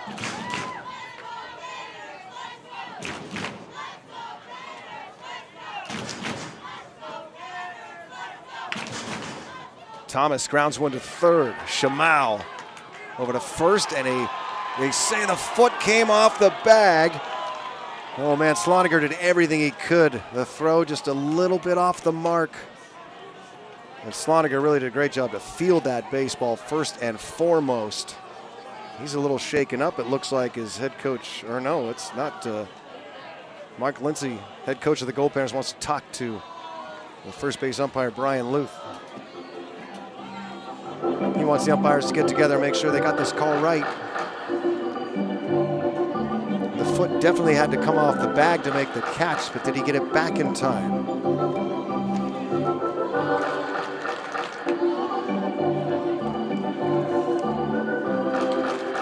If he did not, the Waves have the leadoff man aboard to lead off the 10th inning. Berg, the on-deck hitter, followed by Beasley.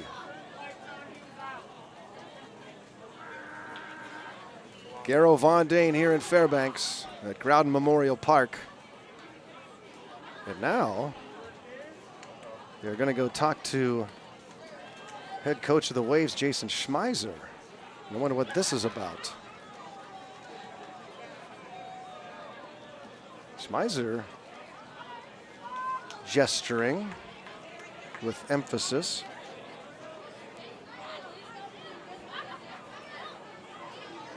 That's home plate umpire Chad Rose. Listening to Jason Schmeiser right now.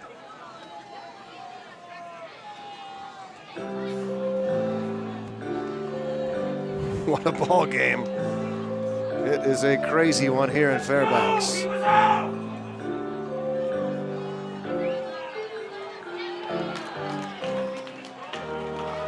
And out is the call at first base. Upon further review, the call is confirmed that the runner was out. A 5-3 put out, it goes down in the book. For that for the Waves, number 24. And now Matthew Pinal will work to Jamie Berg.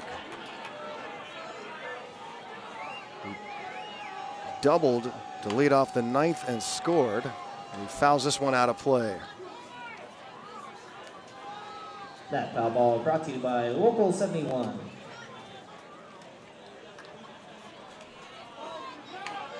Bunt is put down. Pinal fields it on 2 hops, throws to first. Sloniger, no doubt about the bag that time. And 2 up and 2 down here in the top of the 9th. The 1-3 put out.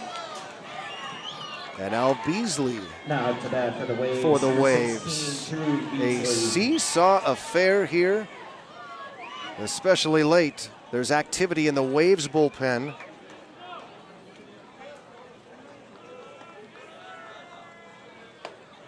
Strike called. Matthew Pinal for the Goldpanners.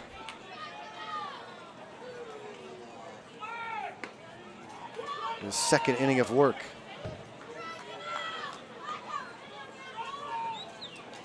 He was called in to close this game. Surrendered 2 runs. 3 runs rather, and this one is smashed to left. Brock Rudy goes back towards the wall and makes the catch. That one had trouble written on it when it came off the bat, but it stays in the park. A 1-2-3 10th for Matthew Pinal. Will go to the bottom of the 10th. Can the Panners win another walk-off game?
New pitcher into the game as we go to the bottom of the 10th inning here at the Midnight Sun game. 9-9 game. And it's number 23 for the Waves, Tyler Agnew, the 6-foot senior from Pacific.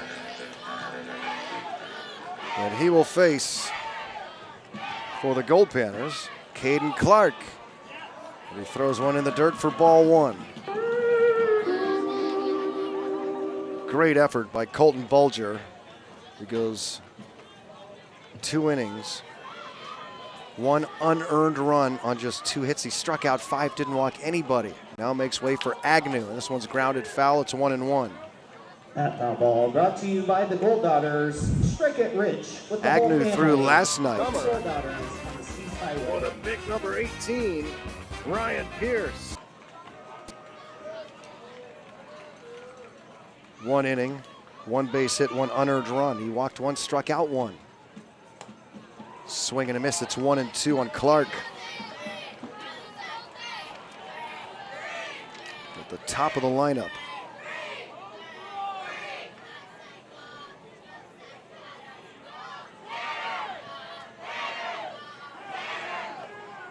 Crowd very much into this one still. 2-2.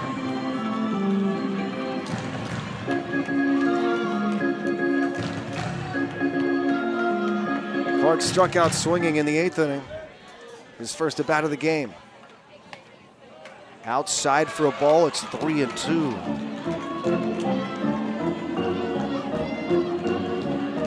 Can the Goldpanners get the leadoff man aboard? 32 minutes past 1 in the morning. Fouls this one out of play. That foul ball brought to you by the Alaska Highway Safety Office. Caden Clark. You need to buckle up and drive alive. From Tooele, Utah, outside of Salt Lake City.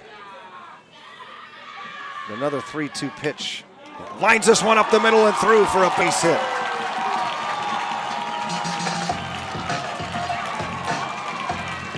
He represents the winning run.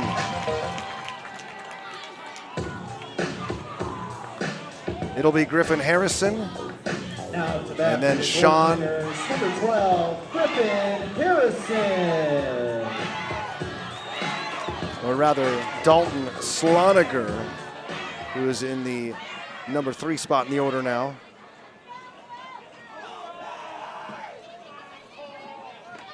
He squared around a bunt, and he takes one off the helmet. That hit by pitch is A hit batsman. He's okay.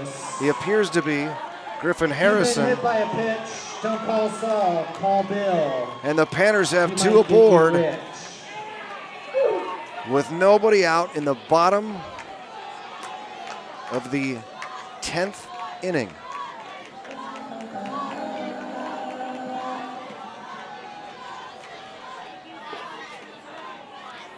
And now it's Dalton Sloniger, his first at bat of the game.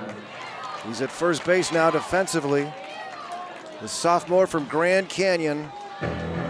Oh boy, the winning run is in scoring position.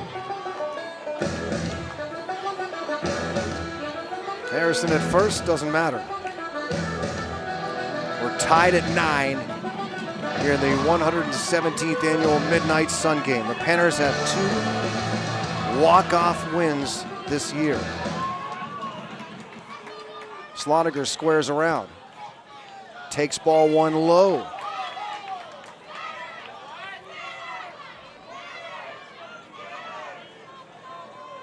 Sloniger just 4 for 24 this summer, 167, and now a conference on the mound. Here comes the pitching coach, Lewis Cohen. There is activity in the bullpen. A left-hander getting loose for the Waves.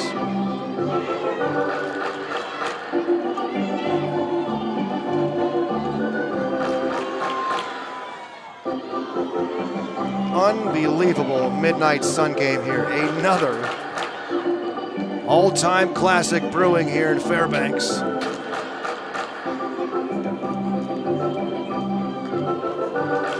I myself have been a part of 2 walk-off victories in the Midnight Sun game.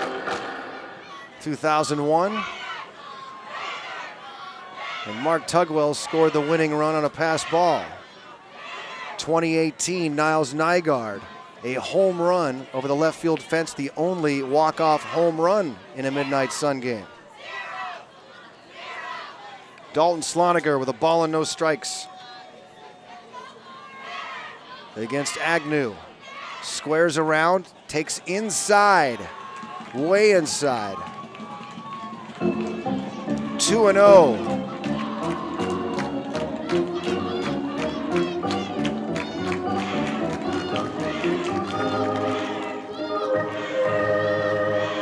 Clark at second, Harrison at first. Takes ball 3. Sloniger trying to bunt the runners over, but Agnew has missed with 3 consecutive pitches. You got to figure this is it. A strike called for Agnew if he doesn't take care of Sloniger. The 3-1.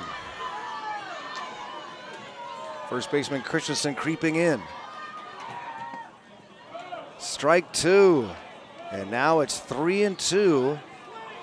Runners at first and second, nobody out. And a huge pitch here for Agnew against Sloniger.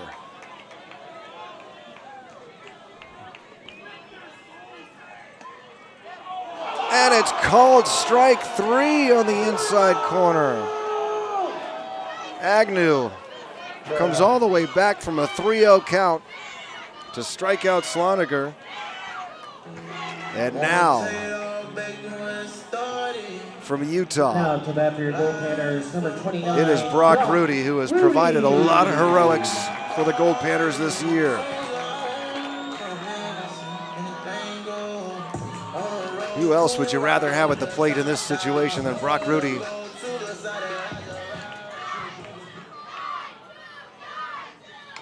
Swings and chops this one foul. Clark at second, Harrison at first. Brought to you by Janelli State Bank. Brock Rudy is 3 for 5 tonight. Nothing in one out. Takes well outside, it's 1-1.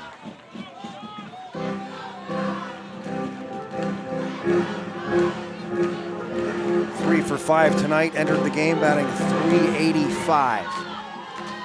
Here's the 1-1 from Agnew. Line to left, a base hit. Around third comes Clark. Here's the throw to the plate. Not in time. Clark scores. Brock Rudy wins it for the Goldpanners in the bottom of the 10th inning. And the Goldpanners storm the field. They win the Midnight Sun game at 39 minutes past 1 in the morning. An improbable, magical win for the Goldpanners here in 2022. An emotional roller coaster comes to an end here at Fairbanks at Groudon Memorial Park. Another incredible ball game in the Midnight Sun game. The head coaches shake hands around home plate, and the Panners win it 10-9. Matthew Pinal is your winning pitcher. Tyler Agnew takes the loss, and Brock Rudy does it again for the Goldpanners. The winning RBI single to score Caden Clark Ladies and gentlemen, thank you for attending in the bottom of the 10th. 17th edition of the Midnight Sun game. My goodness. We'll be battling it out. An incredible game here at Fairbanks. Can you ask for any more? Hours from now. Game 3 of the series is in just a few hours at 6:30 p.m. local time. This is Andy Button out in the press box saying, Hey, everybody, good give a night, hand to Chris Carlson, producing and engineering the broadcast tonight. And give a big hand to yourselves for tuning in to a 3-hour and 39-minute ball game. The 117th Midnight Sun game goes to the Goldpanners. They are 48-14 in the Midnight Sun game. There's not much more you can say about this one, is there? We'd like to thank you all so much for joining us from Fairbanks, Alaska. The Goldpanners win it 10-9. Brock Rudy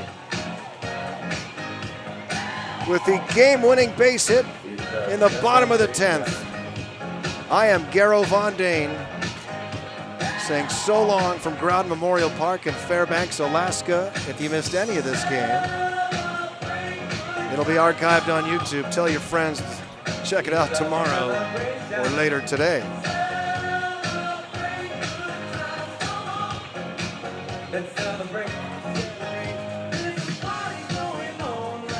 What a night in Fairbanks. Join us tomorrow. Tune in, turn on, and pan out. Year 2022 Alaska Goldpanners. Amazing. The Panners walk it off for the 3rd time this season, and they do it in the Midnight Sun game. That's all for us. Good night, everybody. We gonna celebrate.